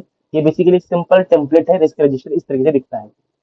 नाउ हमारे पास यहाँ पे प्रोजेक्ट एस्टिमेशन एंड इवैल्यूएशन, ये हमने ऑलरेडी अपने सेकंड वीडियो में हम इसको डिस्कस करने वाले हैं, that is we will cover this, because वहां पे हम फंक्शन पॉइंट वगैरह को डिस्कस करेंगे। तो for now we will not discuss this particular topic in this video, we will discuss in this topic in the next video. Okay, now दोस्तों हम पढ़ने वाले हैं कॉस्ट बेनिफिट एनालिसिस के बारे में। कॉस्ट बेनिफिट एनालिसिस क्या होता है, बेसिकली हमारा प्रोजेक्ट में, मान लो मेरे पास, वापस मैं अपने प्रोजेक्ट एक्स नॉट को ले आता हूँ। मैंने इस प्रोजेक्ट एक्स नॉट में मान लो ₹10 लगाया। अब ये 10 जो है वो रुपीज मेरे को 15 भी दे सकता है, या तो ₹5 भी दे सकता है, और मैं यहाँ पे लिख देता हूँ, ठीक है। तो वही कॉस्ट बेनिफिट एनालिसिस यही चीज कंपेयर करता है कि मैंने जितना पैसा लगाया, what the project cost, versus what benefit it will bring. यहाँ पे हुआ तो बेनिफिट हमारा 5 रुपए का हुआ, यहाँ पे हमारा लॉस ऑफ 5 रुपए का हुआ। तो इसी चीज का एनालिसिस कि भाई हमारे पास यहाँ पे जो भी पैसा मैं लगा रहा हूँ किसी भी सॉफ्टवेयर प्रोजेक्ट में, तो क्या बेनिफिट वो जो है ला रहा है, that is called cost benefit analysis. कितना पैसा लगाया, कितना बेनिफिट हुआ। कैश फ्लो फोरकास्टिंग इसमें हम करते हैं, जो कि प्रिडिक्ट करता है कि when the money will come in and go out during a project. मतलब मान लो कि मैं वापस से प्रोजेक्ट एक्स नॉट लेता हूँ, मान लो कि मैंने यहाँ पे ₹10 लगाया है, तो कब मेरे को जो है यहाँ पे प्रॉफिट होने वाला है और कब जो है लॉस होने वाला है, या फिर मनी विल गो और मनी विल कम कब होने वाला है, इसी चीज को प्रेडिक्ट करने के लिए हम कैश फ्लो फोरकास्टिंग करते हैं। तो यहाँ पे कैश फ्लो फोरकास्टिंग का एक सिंपल सा ग्राफ है, इसमें हमारे पास कुछ इस तरीके से एक्सपोनेंशियल ग्राफ होता है, और यहाँ पे जाके एक ऐसा हो जाता है, एक्सपेंडिचर और इनकम के बीच में, हमारे पास टाइम के बीच में ये ग्राफ होता है। तो एक्सपेंडिचर यहाँ पे देखो, अगर टाइम के साथ साथ ये जो है ग्रो कर रहा है, ये बीच में मिनिमम आता है, और यहाँ पे जो है वापस से ग्रो इनकम जो है वो ग्रो करते रहता है, और फिर आके यहाँ पे थोड़ा सा हमारे पास इनकम लूज होता है। ठीक है। कॉस्ट बेनिफिट वैल्यूएशन की कुछ टेक्निक्स है। सबसे पहले यहाँ पे दोस्तों, यहाँ पे न्यूमेरिकल आता है, तो नेट प्रॉफिट निकालने के लिए हम क्या करेंगे, नेट प्रॉफिट आपको पता है, जो भी बेनिफिट आया माइनस टोटल कॉस्ट कितना लगा है। पे बैक पीरियड, जो कि हमारा point where the cumulative cash flow become the positive, इसका मतलब हमारे पास यहाँ पे time needed to recover the initial investment. इसका मतलब मान लो कि मैंने ₹10 लगाए थे, मान लो प्रोजेक्ट एक्स नॉट पे, तो कितना टाइम मेरे को लगेगा ये जो ₹10 है इसको रिकवर करने के लिए। ठीक है।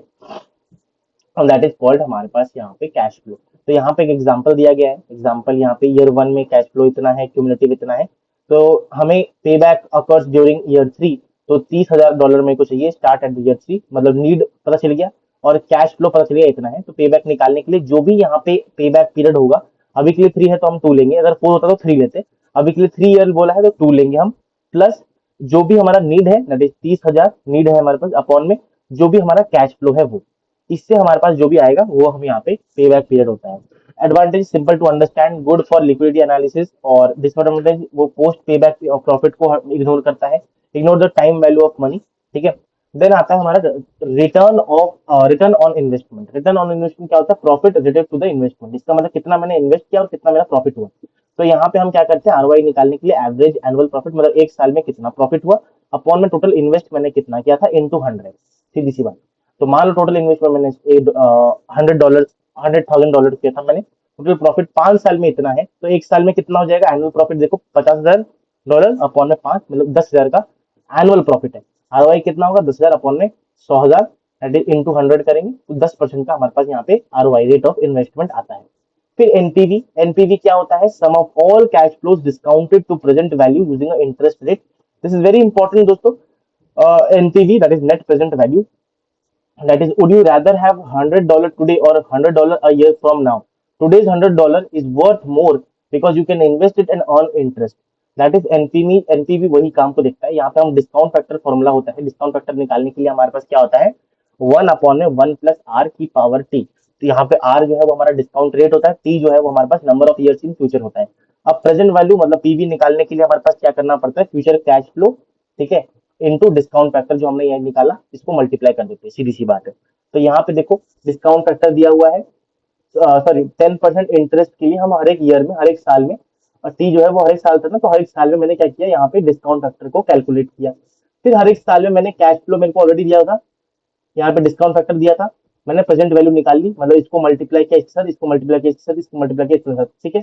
फिर आ गया, फिर इन सबको सम करेंगे तो जो आएगा, जिसको बोलते हैं नेट प्रेजेंट वैल्यू, इसको बोलेंगे नेट प्रेजेंट वैल्यू।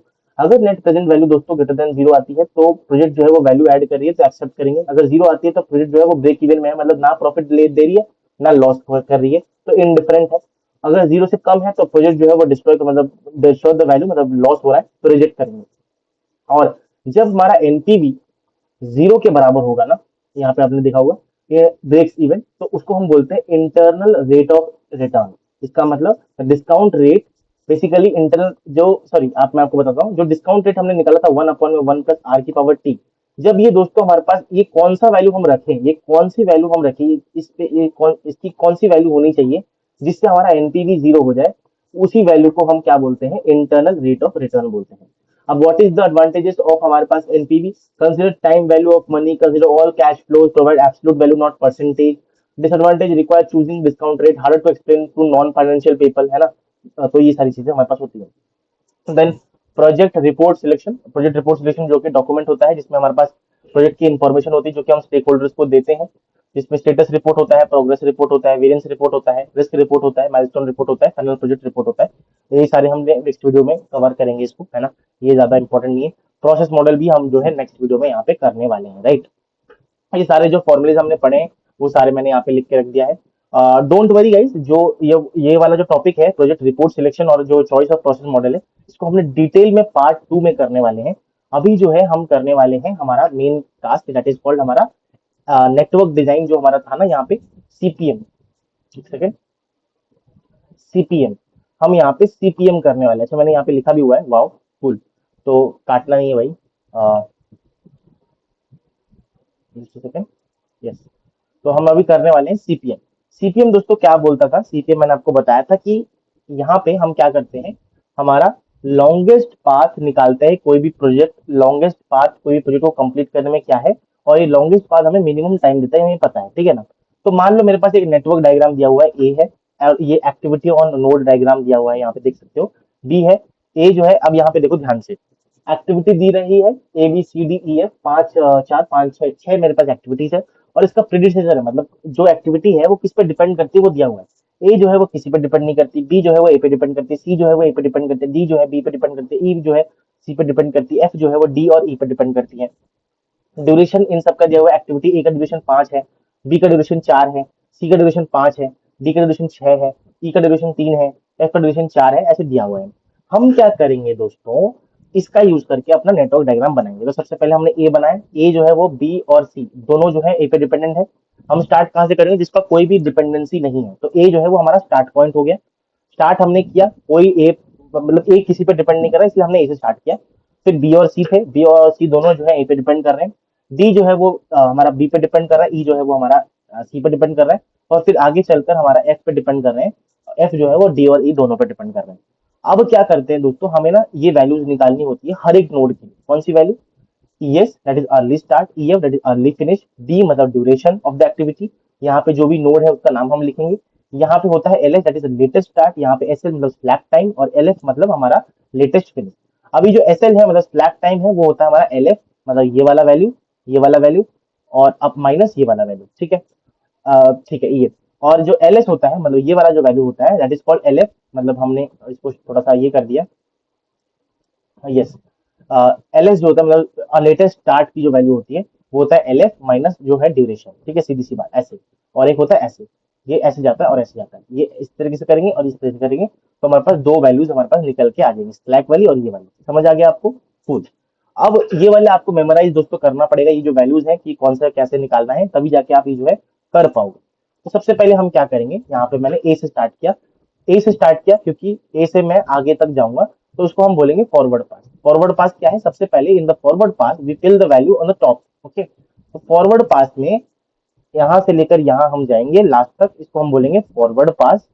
और इस फॉरवर्ड पास में दोस्तों हमारे पास हम क्या करेंगे, जो ऊपर की वैल्यूज है ना, ऊपर की वैल्यूज उसको हम फिल आउट करेंगे, और बैकवर्ड आते हुए हम नीचे की वैल्यू को फिल आउट करेंगे। तो किस तरीके से होगा मैं आपको बताता हूँ। यहाँ पे सबसे पहले मैंने बोला कि जो है अर्ली स्टार्ट, मतलब बेसिकली अर्ली स्टार्ट ऑफ ए क्या है, कि मतलब ए कब शुरू हुआ था। ए तो भाई उससे पहले जीरो पे ही स्टार्ट होगा, क्योंकि उससे पहले कोई है नहीं, तो जीरो ही स्टार्ट होगा। फिर ड्यूरेशन क्या है, ए का 5 है। फिनिश कब होगा, अर्ली फिनिश हमारे पास कब फिनिश होगा, ए 5 पे फिनिश हो जाएगा, बिकॉज जीरो से स्टार्ट है, 5 गया तो 5 पे खत्म हो गया। फिर आता है बी, बी और सी दोनों आते हैं। यहाँ पे बी और सी दोनों जब आते हैं, तो हमारे पास बी और सी दोनों किस पे स्टार्ट होंगी, दोनों जो है वो अर्ली स्टार्ट कब होगा, 5 पे स्टार्ट होंगे, दोनों ही 5 पे स्टार्ट होंगे, बिकॉज ए खत्म हुआ 5 पे, तो दोनों स्टार्ट होंगे 5 पे। उसके बाद ड्यूरेशन ऑफ बी क्या है, यहाँ पे देखो 4 है, लिख दिया। ड्यूरेशन ऑफ सी क्या है, 5 है, लिख दिया। तो इनका खत्म का होगा 5 4 9, और 5 5 10, 10 पे खत्म हुए। फिर डी पे आते हैं। अब डी कब स्टार्ट होगा, जब 9 पे बी खत्म होगा, तो 9 पे ये हो गया। ड्यूरेशन ऑफ बी, डी क्या है 6 है, तो 15 खत्म हो रहा है। यहाँ पे क्या होगा, ई कब शुरू होगा, जब 10 पे, 10 प्लस यहाँ पे ड्यूरेशन ऑफ ई क्या है 3 है, प्लस 13 हो गया यहाँ पे अर्ली फिनिश। अब इन दोनों में हमारे पास, अब एक बात बताओ, ये दोनों हमारे पास आ जाते हैं। अब एफ जो है वो डिपेंड कर रहा है एफ और डी और ई पे। तो एफ का जो स्टार्ट कब होगा, जब दोनों ही अवेलेबल होंगे, डी भी अवेलेबल होगा, ई भी अवेलेबल होगा। तो यहाँ पे 15 पे ये खत्म हो रहा है, यहाँ पे 13 पे ये खत्म हो रहा है, तो 13 पे अगर मैं देखूं तो सिर्फ यही अवेलेबल है ई, और 15 पे देखूं तो दोनों अवेलेबल है। तो 15 यहाँ पे हमारा अर्ली स्टार्ट होगा, किसका, एफ का। फिर ड्यूरेशन क्या है आपका 4 है, तो खत्म कब होगा 19 में। अब जैसे ही ये खत्म हुआ तो अर्ली जो है हमारे पास यहाँ पे लेटेस्ट फिनिश किसका हो जाएगा, फिर अब हम ये वाली वैल्यूज को भरना चालू करेंगे। तो बैकवर्ड आएंगे, हम बैकवर्ड पास बोलते हैं इसको। सबसे पहले हम बैकवर्ड पास यहाँ से शुरू करेंगे जहां पे हमने खत्म किया था। इसमें क्या होता है, हमने भरा जहां पे ये खत्म हुआ यही हमारा क्या बन जाएगा, इस लास्ट नोड के लिए हमारा क्या बन जाएगा, लेटेस्ट फिनिश 19। अब हम स्लैक वेरिएबल निकालते हैं। स्लैक वेरिएबल क्या होता है, latest finish minus early finish, 19 minus 0, और 19 माइनस 4 मतलब हमारे पास latest finish minus duration, that is called हमारा लेटेस्ट स्टार्ट। लेटेस्ट स्टार्ट हमने एफ का बना दिया। फिर हम जाएंगे, यहाँ पे भी जा सकते हो, यहाँ पे भी जा सकते हो। मान लो मैंने यहाँ पे जाता हूँ, यहाँ पे गया तो इसका लेटेस्ट फिनिश क्या हो जाएगा, दोनों का यहाँ पे लेटेस्ट फिनिश हमारे पास क्या हो जाएगा, जहां पे ये स्टार्ट हुआ था, जहां पे लेटेस्ट स्टार्ट जो है ना इसका, वही इन दोनों का लेटेस्ट फिनिश हो जाएगा। तो 15 15 हमारे पास इधर हो गया। फिर सेम आप जो है यहाँ पे 15 - 15 करोगे तो 0 स्लैक टाइम, और 15 - 6 करोगे तो 9 यहाँ पे हमारा लेटेस्ट स्टार्ट। सिमिलरली 15 - 13 करोगे तो 2 स्लैक टाइम, और 15 - 3 12 हमारा यहाँ पे लेटेस्ट स्टार्ट। सिमिलरली आप वापस इधर आओगे, तो इधर आओगे तो इसका जहां लेटेस्ट स्टार्ट है वही हमारा लेटेस्ट फिनिश यहाँ पे हो जाएगा। फिर 20 12 - 10 दैट इज 2 हमारा स्लैक टाइम, और 12 - 5 7 हमारा यहाँ पे लेटेस्ट स्टार्ट हो गया। यहाँ पे भी सेम आपने किया, जहाँ पे ये लेटेस्ट फिनिश था इसका, लेटेस्ट स्टार्ट जो था इसका, ये लेटेस्ट फिनिश इसका बन जाएगा।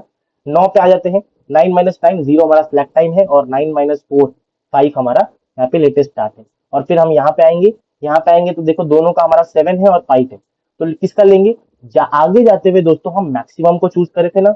मैक्सिमम यहाँ पे 15 था, यहाँ पे 13 था, तो हमने किसको चूज किया था, 15 वाले को। बट वापस आते टाइम बैकवर्ड पास में हम इन दोनों में से किसको चूज करेंगे, मिनिमम वाले को। तो यहाँ पे देखो 5 है, यहाँ पे देखो 7 है, और यहाँ पे 5 है, तो हम 5 को चूज करेंगे। इसका लेटेस्ट फिनिश 5 हो जाएगा।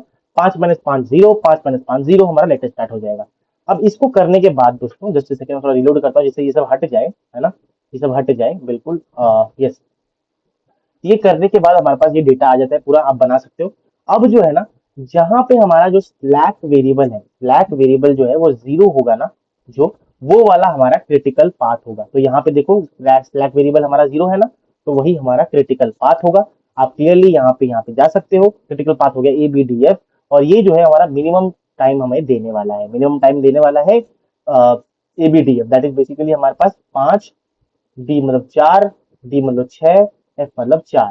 तो 4 10 और 9 दैट इज 19, जो कि हमने यहाँ पे निकाला था। 19 is the minimum time required to make the project, and the longest path यही हमें मिल जाता है। जहां पे स्लैक वेरिएबल है वही हमारा लॉन्गेस्ट पाथ है। क्रिटिकल पाथ ये हमें बताता है। और ये वाला क्योंकि यहाँ पे देखो स्लैक वेरिएबल 2 है, यहाँ पे 2 है, तो इसलिए हम ये वाले पाथ को चूज नहीं करेंगे।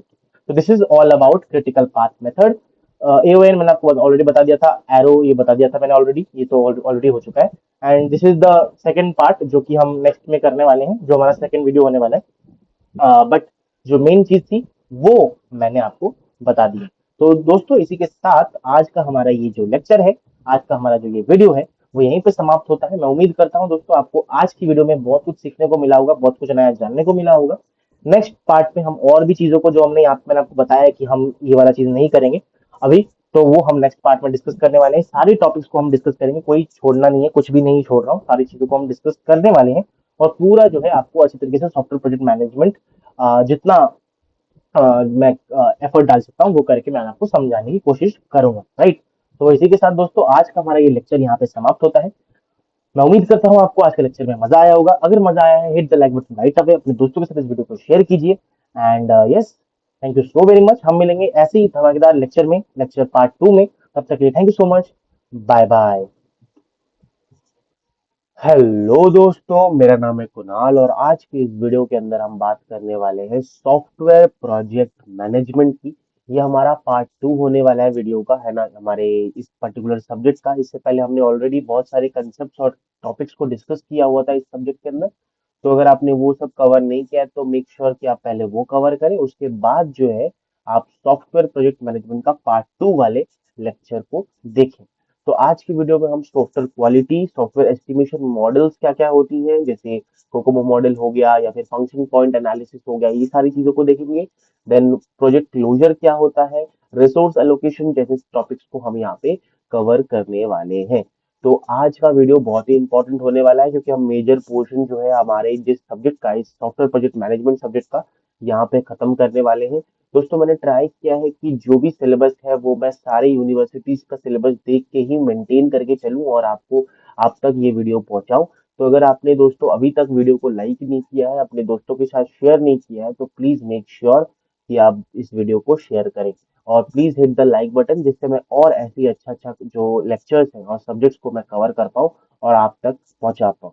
तो चलिए दोस्तों स्टार्ट करते हैं हमारा आज का lecture with the very first topic that is called software quality. अभी सॉफ्टवेयर क्वालिटी होता क्या है? हम किसी भी चीज की क्वालिटी की बात करते हैं, क्वालिटी का मतलब होता है कितना अच्छा चीज है ना, कितना मस्त है, कितना अच्छा है क्वालिटी, है ना, इसी को हम बोलते हैं।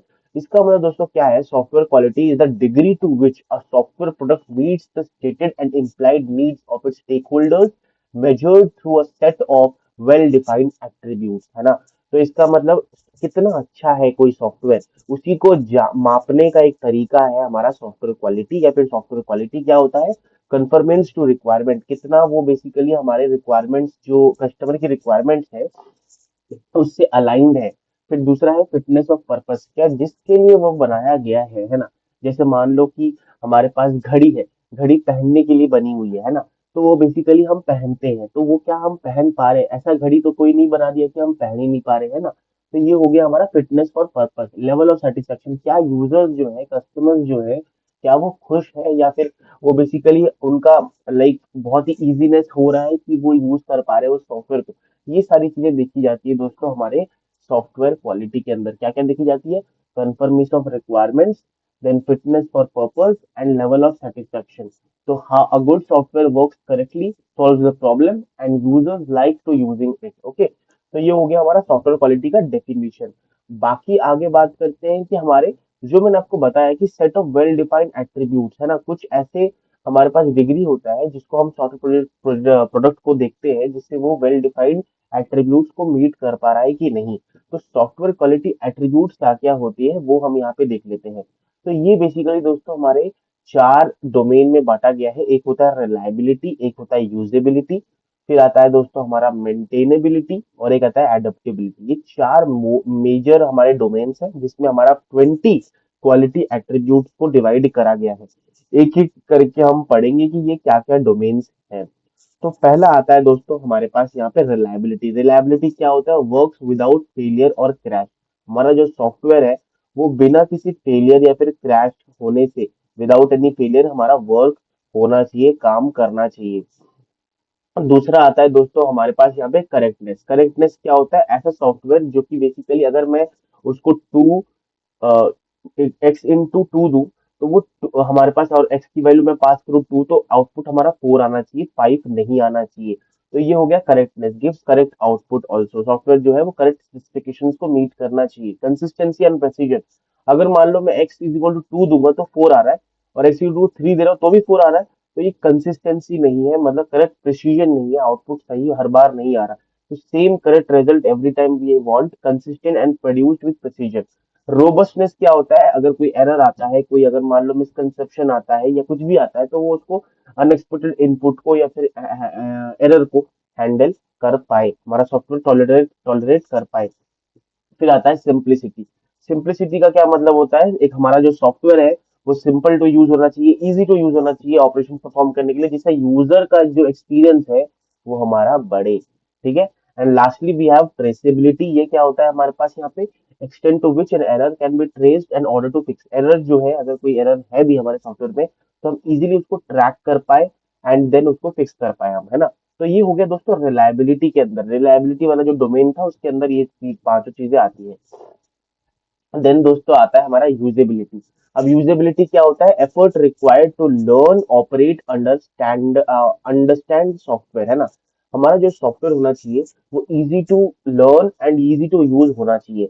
देन एक्यूरेसी उसके अंदर आता है कि हमारा जो भी प्रिसीजन है, meeting the specification with similar result जो है वो सही एक्यूरेट होना चाहिए। Clarity and accuracy of documentation, basically जो भी डॉक्यूमेंट्स है वो क्लियरली एक्यूरेटली हम लोग हमें लिखना चाहिए, है ना। Conformity of the operational environment, कि हमारा जो सॉफ्टवेयर है वो कॉन्फॉर्म्स करे ऑपरेशनल एनवायरनमेंट। इसका मतलब क्या होता है कि जो भी रिक्वायरमेंट्स है हमारे एनवायरनमेंट की, basically not the physical environment, जो भी जिस एनवायरनमेंट में भी वो काम कर रहा है, जिसमें ऑपरेट कर रहा है वो, उसको वो क्या करना चाहिए? रिक्वायरमेंट को फुलफिल करना चाहिए। देन आता है कंप्लीटनेस, इसका मतलब क्या होता है, सॉफ्टवेयर है स्पेसिफाइड फंक्शंस, वो सारे फंक्शंस जो है जितने भी फीचर्स है जो कि हमारा रिक्वायर्ड फीचर्स होना चाहिए उस सॉफ्टवेयर के अंदर, वो होना चाहिए, एग्जिस्ट करना चाहिए उसके अंदर। फिर आता है efficiency. What is efficiency? The amount of computing resources and code required by the software, basically कितना रिसोर्सेज या मेमोरी टाइम यूज कर रहा है कोई भी सॉफ्टवेयर उस पर्टिकुलर फंक्शन को परफॉर्म करने के लिए, दैट इज कॉल्ड बेसिकली हमारा एफिशिएंसी। टेस्टेबिलिटी क्या होता है? Effort required to test software, basically easy to use होना चाहिए, टेस्ट कितना एफर्ट लग रहा है हमें कोई भी सॉफ्टवेयर टेस्ट करने के लिए। Maintainability, effort required to locate and fix an error, that is basically हमारा जो सॉफ्टवेयर है उससे हम इजीली बग्स को फिक्स कर पाए और लोकेट कर पाए। मॉड्युलरिटी क्या होता है? हम अपने सॉफ्टवेयर को स्मॉल स्मॉल मॉड्यूल्स में बांटते हैं जिससे काम आसान हो पाए, एंड हम क्या करें, टेस्टिंग डीबगिंग वगैरह जो है वो इजीली कर पाए अगर हम मॉड्यूल में बांट देंगे तो। देन आता है रीडेबिलिटी, सॉफ्टवेयर बेसिकली रीडेबल होना चाहिए, कोड अगर हमने लिखा है तो इजी टू अंडरस्टैंड और रीड होना चाहिए, कमेंट्स वगैरह अच्छी तरीके से होना चाहिए। Adaptability, can adjust to new technology, है ना, ऐसा होना चाहिए कि वो बेसिकली नए नए टेक्नोलॉजी के साथ अडेप्ट हो पाए, एडजस्ट कर पाए खुद को, जो भी हमारा सॉफ्टवेयर है। देन मॉडिफाइबिलिटी, दैट इज बेसिकली कितना एफर्ट लग रहा है, मैं अगर कोई सी चीज को मेरे को अपने सॉफ्टवेयर में चेंज करना है तो कितना एफर्ट लग रहा है, कितना समय लगना चाहिए, हमारा इजी टू हमारा मॉडिफाई होना चाहिए हमारा सॉफ्टवेयर, क्योंकि बहुत ज्यादा एडजस्टेबल होना चाहिए। देन आता है एक्सपैंडेबिलिटी, दैट इज बेसिकली हम और ज्यादा अगर अपने सॉफ्टवेयर को एक्सपैंड करना चाहते हैं और फीचर्स ऐड करना चाहते हैं तो वो भी हम इजीली कर पाए without any undesirable side effects. Then आता है last, portability, that is basically effort required to transfer a program from one platform to another platform, basically अगर मान लो कि दोस्तों मैं लिनक्स में कोई प्रोजेक्ट चला रहा हूँ, मान लो ए प्रोजेक्ट है मेरा और वो मैं चला रहा हूँ, बट मैंने शिफ्ट किया, मैंने मैक आईओएस में फॉर एग्जांपल, तो आईओएस में अगर मैंने शिफ्ट किया है तो इसमें हमारे पास जो सॉफ्टवेयर है वो सेम चलना चाहिए, ऐसा नहीं कि वो बग देने लगा या फिर एरर देने लगा, हमें ये नहीं चाहिए, तो पोर्टेबिलिटी वही इंश्योर करता है। अब इतना 20 थे ना, हमारे पास 20 क्वालिटी एट्रीब्यूट्स थे, 20 क्वालिटी एट्रीब्यूट्स थे, है ना। मैकॉल्स जो थे, जिम मैकॉल, दैट इज 1977 में उन्होंने सोचा कि why not to categorise our software quality attributes, तो उन्होंने क्या किया, उन्होंने तीन कैटेगरी दी, है ना, उन्होंने तीन कैटेगरी दी और तीन कैटेगरीज में 11 फैक्टर्स उन्होंने लिए, नॉट 20 फैक्टर्स, ओनली 11 फैक्टर उन्होंने लिए। और उन्होंने क्या किया, पूरे जो सॉफ्टवेयर क्वालिटी एट्रीब्यूट है उन्होंने उनको समझाया, तो सॉफ्टवेयर क्वालिटी को तीन कैटेगरी जिसमें 11 फैक्टर्स है उसको बांटा, तीन जो हमारे कैटेगरीज है, that is called product operation, product revision and product transition. तो देख लेते हैं कैसे दिखता है, ये देखो। प्रोडक्ट ऑपरेशन के अंदर हमारे पास आता है ये पांच चीजें, correctness, efficiency, integrity, reliability, usability. Product revision में maintainability, flexibility, testability. Product transition के अंदर पोर्टेबिलिटी, रियूजेबिलिटी, इंटरऑपरेबिलिटी, ठीक है। तो ये बेसिकली 11 फैक्टर्स थे जिसको हम मैकॉल्स क्वालिटी फैक्टर्स बोलते हैं। तो अगर मैं प्रोडक्ट ऑपरेशन की बात करूं तो ये ऑपरेशनल परफॉर्मेंस के बारे में बात करता है, कन्वीनियंस के बारे में बात करता है, ईज ऑफ यूसेज के बारे में बात करता है और करेक्टनेस के बारे में बात करता है।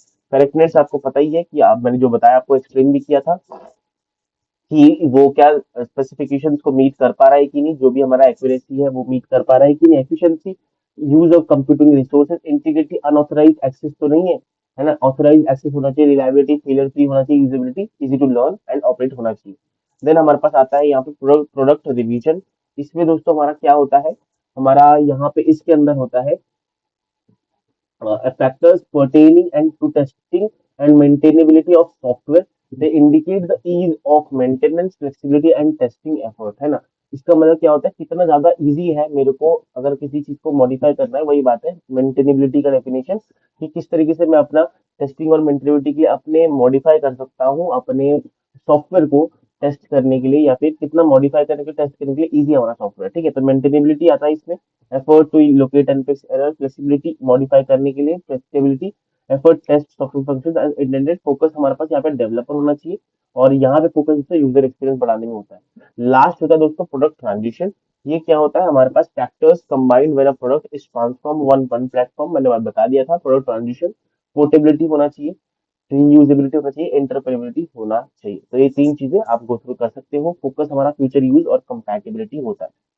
अब क्वालिटी क्राइटेरिया हमारे पास बेसिकली क्या होता है, यहाँ पे मेजरेबल प्रॉपर्टीज होती हैं बिहाइंड द फैक्टर्स, जो भी फैक्टर्स एट्रीब्यूट्स पढ़े तो उसके मेजरेबल प्रॉपर्टीज क्या क्या है। जैसे ऑपरेटेबिलिटी एक होता है, इजी टू ऑपरेट होना चाहिए हमारा, ये बेसिकली अंदर लो लेवल हमारा आ जाता है।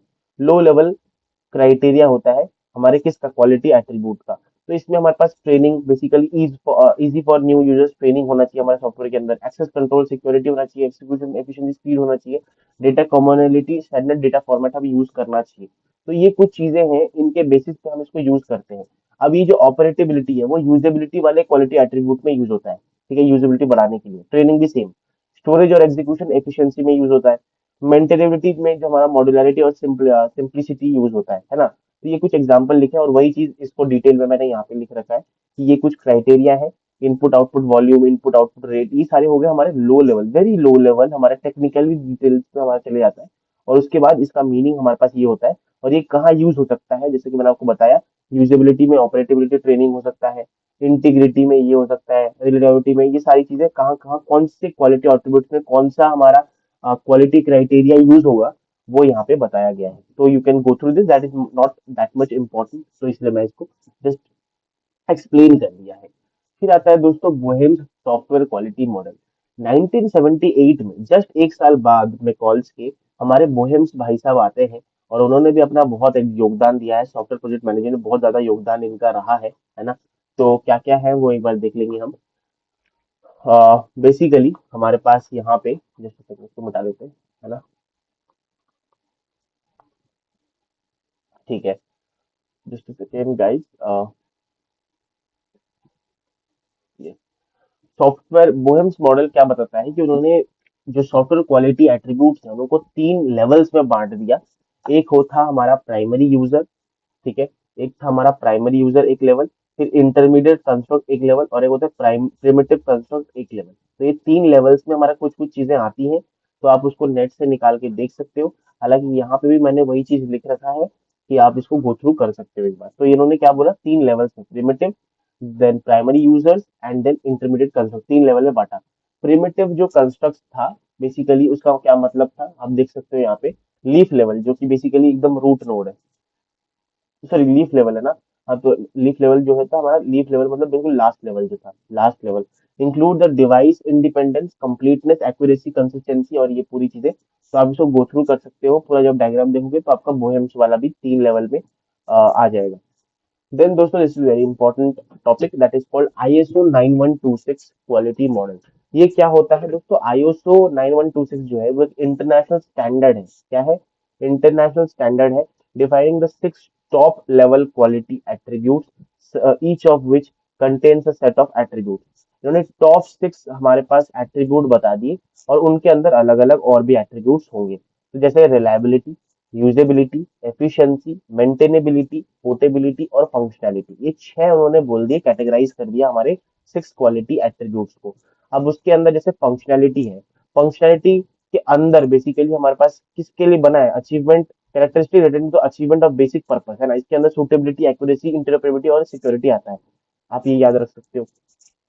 देन आता है रिलायबिलिटी। रिलायबिलिटी के अंदर दोस्तों हमारे पास क्या आता है कि हमारे पास कितना रिलायबल है परफॉर्मेंस के लिए, फेलियर मतलब बेसिकली हमारा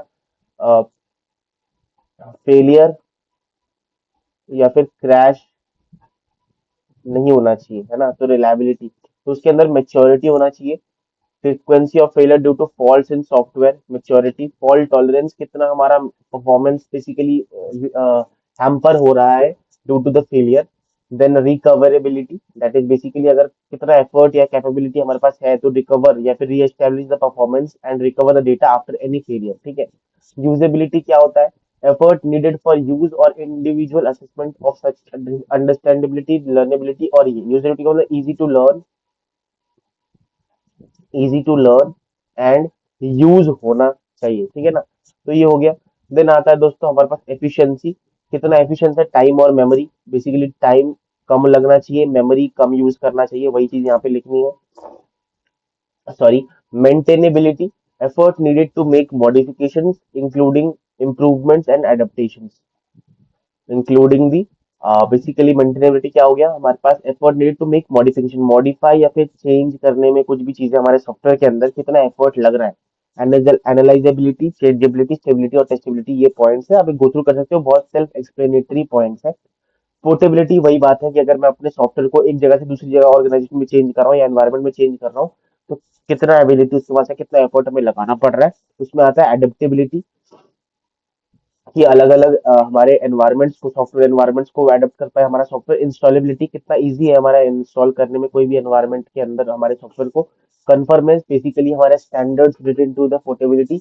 and replaceability, effort of using it in the place of other software, है ना, कि अगर मैं दूसरे सॉफ्टवेयर को यूज करता हूँ पर्टिकुलर इस सॉफ्टवेयर की जगह, तो फिर कितना मेरे को यहाँ पे एफर्ट लगाना पड़ेगा। तो ये हो गया दोस्तों हमारे पास यहाँ पे ISO 9126, है ना। ये क्या था? ISO 91। तो हमने अभी तक क्या पढ़ा? सबसे पहले हमने पढ़ा सॉफ्टवेयर क्वालिटी क्या होता है। सॉफ्टवेयर क्वालिटी एट्रीब्यूट्स को हमने पढ़ा, जो कि 20 एट्रीब्यूट्स थे। फिर हमने मैकॉल्स सॉफ्टवेयर क्वालिटी एट्रीब्यूट पढ़ा, जिन्होंने क्या बोला था कि हमारे पास तीन कैटेगरीज है और 11 फैक्टर्स है, इनके बेसिस पे हमारे पास हो गया था। फिर बोहेम्स भाई साहब आए। बोहेम्स भाई साहब ने क्या बोला? बोहेम्स भाई साहब ने अपना 3 लेवल बताया, और 3 लेवल के अंदर हमारे पास बहुत सारे फैक्टर्स थे, तो वो मैंने आपको बताया। फिर हमने पढ़ा ISO 9126 मॉडल, है ना।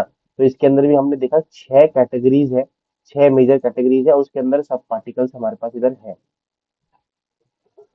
तो अब हम आगे बढ़ेंगे और हमारे नेक्स्ट कंसेप्ट को पढ़ेंगे, that is called capability maturity model, CMM model. Okay. तो दोस्तों ये CMM मॉडल क्या है? CMM that is capability maturity model. इन्होंने ये डेवलप हुआ था software engineering institute SEI at Carnegie Mellon University में। हमारा ये जो है बेसिकली डेवलप हुआ था। ये एक स्ट्रैटेजी है, मैं यहाँ पे हाईलाइट करना यहाँ पे शायद रह गया। strategy for improving the software processes irrespective of actual life cycle model. It defines use, ठीक है। मैंने हालांकि यहाँ पे लिख भी रखा है कि हमारा use to improve the software development process, जो सॉफ्टवेयर डेवलपमेंट का जो तरीका होता है कि किस तरीके से हमारा सॉफ्टवेयर बन सकता है, उस तरीके को ये क्या करते हैं, इम्प्रूव करते हैं सॉफ्टवेयर प्रोसेस को, मेकिंग प्रोसेस को इम्प्रूव करते हैं। कैसे? ये 5 स्टेजेस इन्होंने दिया है। उस स्टेजेस से हमारे पास होता है initial stage, repeatable stage, defined stage, managed state and then optimising stage. इसमें क्या क्या होता है? इनिशियल स्टेज में एडॉक प्रोसेस होता है, रिपीटेबल में हमारा बेसिक प्रोजेक्ट मैनेजमेंट, डिफाइंड में process definition, process measurement, and last में आता है process control and continuous improvement. क्या होता है मैं आपको एक एक करके समझा देता हूँ। इनिशियल में लोएस्ट लेवल हमारे पास होता है, organise do not have stable environment for software engineering this planning and this ad hoc process हमारे पास हो गया। इन अनडिसिप्लिन मैनर के अंदर हमारे पास ये होता है। बेसिकली यहाँ पे कोई स्ट्रक्चर नहीं होता, everything is random and time and cost of develop are unpredictable. तो उस स्टेज में हमारे पास क्या करते हैं, सक्सेस जो है डिपेंड करता है हमारे इंडिविजुअल इंसानों के ऊपर, किस तरीके से वो काम करेंगे। गुड प्रोजेक्ट टीम के ऊपर हमारा सक्सेस डिपेंड करता है। इनफेक्टिव प्रैक्टिस यूज करते हैं, कुछ पता नहीं होता, इनिशियल एकदम खोखला एडॉक प्रोसेस हमारा इसलिए बोला जाता है।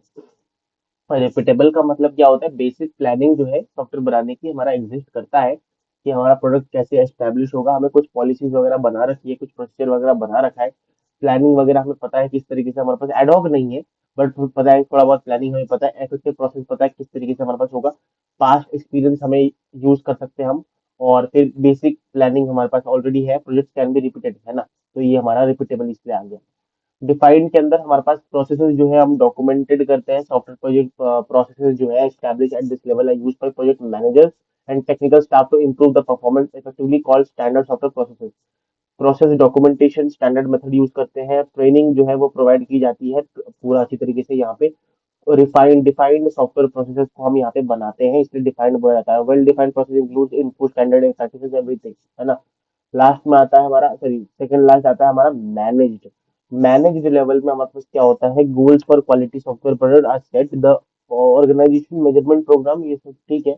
मेन है कि यहाँ पे हमारे पास परफॉर्मेंस मेजर्ड होता है, जो भी परफॉर्मेंस है उसको हम मेजर करते हैं, क्वालिटी ट्रैकिंग हम करते हैं डेटा का, यूजिंग द डेटा, क्या क्या हमारे पास आ रहा है उसे क्वालिटी हमारे सॉफ्टवेयर की हम क्या करते हैं, डिटेक्ट करते हैं या फिर ट्रैक करते हैं। देन आता है दोस्तों हमारा ऑप्टिमाइजिंग वाला स्टेज, that is the main last stage. Optimising के अंदर हमारा कंटिन्यूअस इंप्रूवमेंट में फोकस रहता है। यहाँ पे ये फ्यूचर यूज के लिए हम बात करते हैं कि फ्यूचर कैसे चलेगा, कंटिन्यूअसली इंप्रूव कर सकते हैं, prevent defect and advance technology हम यूज करेंगे, डिफेक्ट प्रिवेंट करते हैं और न्यू टेक्नोलॉजी का यहाँ पे इस्तेमाल करते हैं। अब की प्रोसेस एरियाज क्या क्या होती है, क्योंकि देखो क्योंकि लेवल वन जो है वो एडॉक प्रोसेस है, तो उसमें कुछ था ही नहीं, तो की हमारा प्रोसेस है, कुछ होता ही नहीं है, जो करना है करो की लेवल वन में। लेवल टू से असली काम चालू होता है, बेसिक प्रोजेक्ट मैनेजमेंट जो था हमारा, बेसिक प्रोजेक्ट मैनेजमेंट वाला जो रिपीटेबल वाला था, उसमें हम बेसिक प्रोजेक्ट मैनेजमेंट करते हैं, रिक्वायरमेंट मैनेजमेंट, जिसे हम लोग establish common understanding between customer end developer. Software project planning करते हैं किस तरीके से होगा, सॉफ्टवेयर प्रोजेक्ट ट्रैकिंग करते हैं, सॉफ्टवेयर सब contract management, quality assurance and configuration management करते हैं। लेवल थ्री में हमारे पास यहाँ पे लिखा हुआ है organisation process focus, organisation process definition and अलग अलग चीजें और भी करते हैं, तो आप ये देख सकते हो। लेवल फोर में क्वांटिटेटिव मैनेजमेंट हम करते हैं यहाँ पे, सॉफ्टवेयर क्वालिटी मैनेजमेंट वगैरह वगैरह।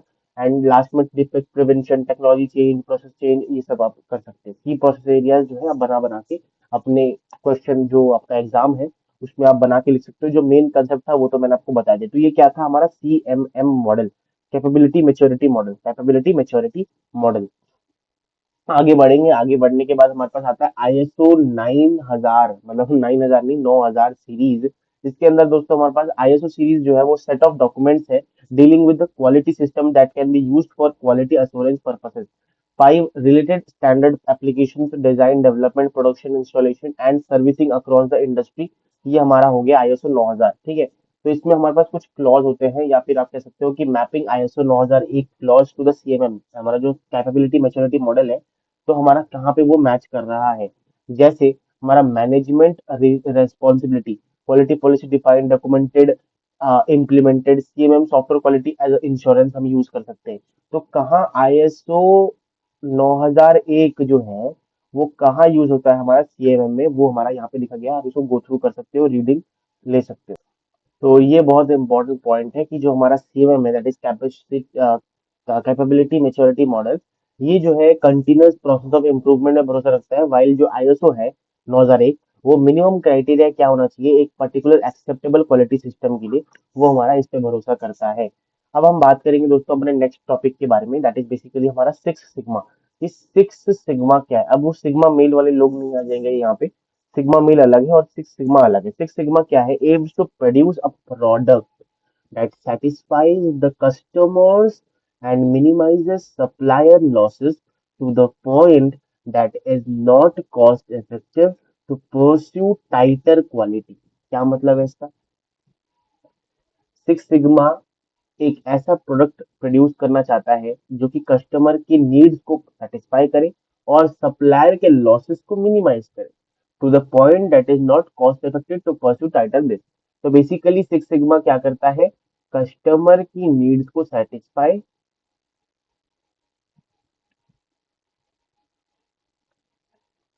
ठीक है, एंड सप्लायर जो है, सप्लायर जो है उसका जो लॉस है उसको मिनिमाइज करता है। मिनिमाइज और सेटिस्फाई करता है, कस्टमर की नीड को सेटिस्फाई करता है, सप्लायर की लॉसेस को मिनिमाइज करता है। तो डेटा ड्रिवन मेथड है to reduce, to improve quality and reduce the effects. तो बेसिकली सिक्स सिग्मा तो यही हो गया। अब एक आता है टॉपिक हमारा सेवन के अंदर, डायमैक साइकिल। डायमैक साइकिल क्या होता है, बेसिकली डायमैक का मतलब define, measure, analyse, improve and control. DMAIC का मतलब डिफाइन, मेजर, और ये पूरा साइकिल चलता है कंट्रोल से वापस से डिफाइन हम करते हैं, तो ऐसे करके। तो डिफाइन फेज में हम क्या करते हैं, आइडेंटिफाई करते हैं प्रॉब्लम्स को, कस्टमर के नीड्स को अंडरस्टैंड करते हैं, एक प्रोजेक्ट टीम को डेवलप करते हैं गोल्स के साथ, डिलीवरेबल्स के साथ, बेनिफिट्स एंड कॉस्ट के साथ। मेजर्ड फेज में हम क्या करते हैं, मेजर करते हैं करंट परफॉर्मेंस, डेटा कलेक्ट करते हैं, establish a capable measurement system, हम मेजरमेंट सिस्टम को एक यहाँ पे एस्टैब्लिश करते हैं। एनालाइज फेज में हम रूट कॉजेज को फाइंड आउट करते हैं, स्टैटिस्टिकल टूल का यूज करते हैं, जैसे स्कैटर प्लॉट, हिस्टोग्राम, एनोवा हो गया, है ना। Root causes defect of failure का क्या है वो हम यहाँ पे फाइंड आउट करते हैं। इम्प्रूव फेज में फिक्स प्रॉब्लम्स, हम जो भी डिफेक्ट हमने यहाँ पे फेलियर का जो डिफेक्ट प्रॉब्लम है उसको फिक्स करने की कोशिश करते हैं और सोल्यूशन को टेस्ट करते हैं, और मेजरमेंट मेजर करते हैं रिजल्ट को, जो भी रिजल्ट आ रहा है। लास्ट आता है control phase, that is basically क्या था हमारे पास, डाई मैक था ना। तो हमने यहाँ पे देख लिया, ये हो गया डिफाइन, फिर measure, analyse, improve and then control, है ना। Analyse, measure and then define, हाँ ठीक है। तो ये कंट्रोल में हमारे पास क्या आ गया, मेंटेन करते हैं हम अपने इंप्रूवमेंट को, मॉनिटर करते हैं हमारे पूरे सॉफ्टवेयर सिस्टम को, जिससे हमारे पास कोई भी दिक्कत ना आए। सिग्मा के टूल्स वही बता दिया आपको, स्टैटिस्टिकल टूल्स हैं, टी टेस्ट, एफ टेस्ट, आई स्क्वायर टेस्ट, एनोवा वगैरह, कॉमन मेट्रिक्स हम यूज कर सकते हैं। तो ये सब आप लिख के आ सकते हो। फिर आता है दोस्तों हमारा next chapter that is called software project estimation. अब ये क्या होता है भाई? सॉफ्टवेयर प्रोजेक्ट एस्टिमेशन एक ऐसा तरीका होता है, एक प्रोसेस होता है किसमें प्रिडिक्ट करने का effort, cost, time, size and resources required to successfully complete a software project. एक पर्टिकुलर सॉफ्टवेयर प्रोजेक्ट को कंप्लीट करने के लिए बेसिकली जो हमारे पास साइज है, एफर्ट है, टाइम है, कॉस्ट है, वो जो लग रहा है उसको प्रिडिक्ट करने का तरीका ही हम क्या बोलते हैं? Software project estimation. हमारा मेन जो क्राइटेरिया होता है गुड एस्टिमेशन, साइज देखा जाता है, एफर्ट देखा जाता है, शेड्यूल देखा जाता है और कॉस्ट देखा जाता है। ठीक है, तो ये होता है। इसके अंदर हम आगे और भी चीजों को पढ़ेंगे। तो सॉफ्टवेयर प्रोजेक्ट एस्टिमेशन आपको मैंने समझा दिया। अब क्यों एस्टिमेशन चाहिए? सबसे पहली बात तो कॉन्ट्रैक्ट नेगोशिएशन एंड बिडिंग के लिए। कॉन्ट्रैक्ट नेगोशिएशन बेसिकली क्या होता है? हम कोई भी सॉफ्टवेयर बनाते हैं, किसके लिए? क्लाइंट के लिए बनाते हैं, कस्टमर के लिए बनाते हैं। अब वो भाई उसको अगर हम बताएंगे कि एस्टिमेट हमारा टाइम ये है कि हम 5 दिन में आपका सॉफ्टवेयर खत्म करके दे देंगे, हम हमारे पास 50,000 रुपए का बजट है, हमारे पास इसमें हम बना पाएंगे इसको। ये सारी चीजें अगर हम बताएंगे तभी जाके वो क्या करेगा, कॉन्ट्रैक्ट नेगोशिएशन होगा और क्लाइंट के साथ हम नेगोशिएट कर पाएंगे। रिसोर्स प्लानिंग एंड शेड्यूलिंग में भी हमारा सॉफ्टवेयर प्रोजेक्ट एस्टिमेशन का काम आता है, रिस्क असेसमेंट में काम आता है, tracking the progress of the project उसमें भी हमारा सॉफ्टवेयर एस्टिमेशन का काम आता है। क्या फ्लो रहता है हमारे एस्टिमेशन फ्लो? हमारे पास क्या रहता है? Planning, estimate, execute and tracking. ठीक है, तो ये हमारे कुछ कुछ यहाँ पे स्टेप्स रहते हैं, हालांकि इंपॉर्टेंट नहीं है, मेन है कि हमारे पास क्या रहना है। देन आता है दोस्तों डिकम्पोजिशन टेक्निक्स। अच्छा दोस्तों, एक चीज मैं इसको स्टार्ट करने से पहले मैं एक बार देखता हूँ क्या ये दिख रहा है। Just second. यस, दिख रहा है। Cool, sorry. हाँ ठीक है। तो दोस्तों जितने भी मॉडल्स हमने पढ़े, जैसे बोएम्स मॉडल हो गया या फिर मैकॉल्स मॉडल हो गया है ना, और जो हमारा मेन सॉफ्टवेयर क्वालिटी का जो मॉडल तो नहीं कह सकते उसको, बोलेंगे क्वालिटी एट्रीब्यूट वाला, उसका फ्लो चार्ट उसको समझने के लिए मैंने यहाँ पे इमेजेस डाल दिया है, जो कि आप अपने सेमेस्टर एग्जाम्स में बनाकर आ सकते हो, जिससे आपको फुल मार्क्स मिले। तो ये आईएसओ 9126 का क्वालिटी मॉडल है।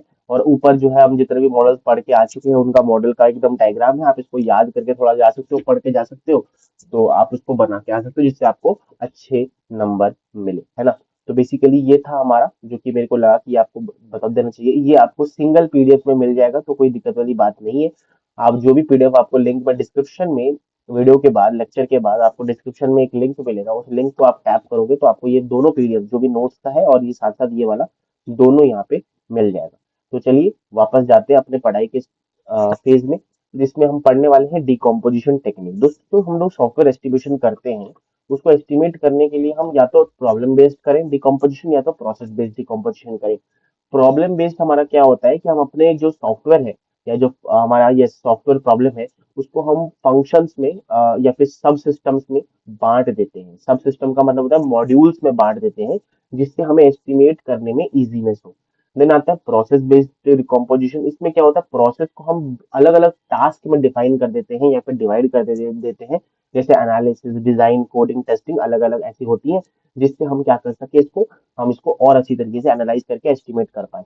अब उसमें हमारा जो आता है प्रॉब्लम बेस्ड के अंदर, पहला estimation method that is called LOC based estimation, that is called line of code based estimation। इसमें दोस्तों हमारा क्या रहता है, ये एक फॉर्मूला रहता है एफर्ट कैलकुलेट करने का, that is effort is equal to A plus B plus 4m upon में 6। मान के चलो ये ए क्या होता है, ऑप्टिमिस्टिक, बी जो होता है हमारे पास यहाँ पे पेसिमिस्टिक, एंड एम जो होता है मोस्ट लाइकली।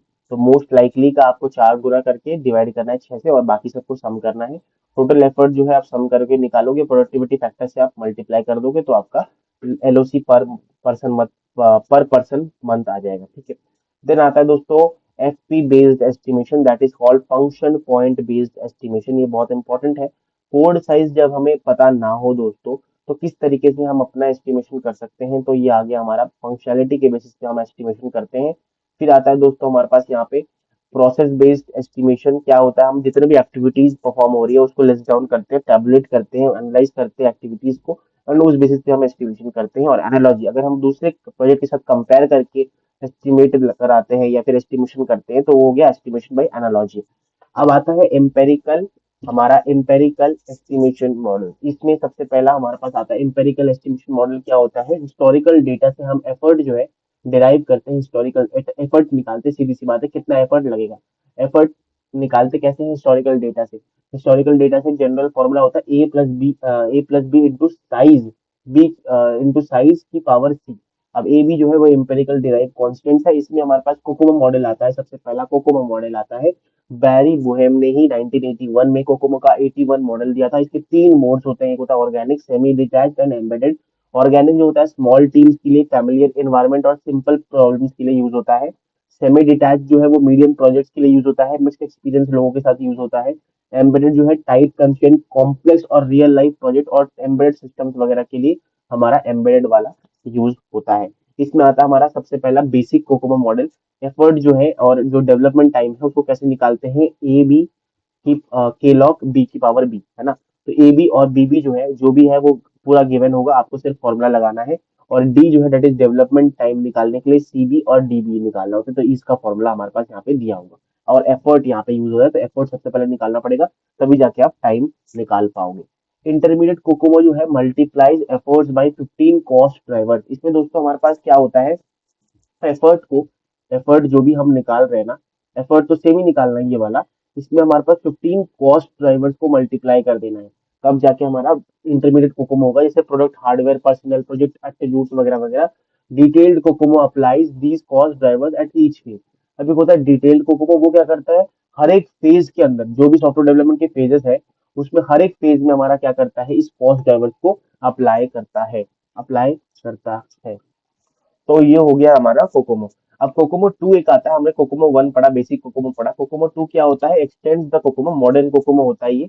इसमें हमारे पास मॉडर्न प्रैक्टिसेस को हम इंट्रोड्यूस करते हैं, जैसे reuse, prototyping, cords and all the sub models, application composition वगैरह वगैरह। बेसिकली मॉडर्न कोकोमो है जिसमें रीयूज और बाकी हम कैसे बचाए अपने रिसोर्सेज को, उसके बारे में बातें होती हैं।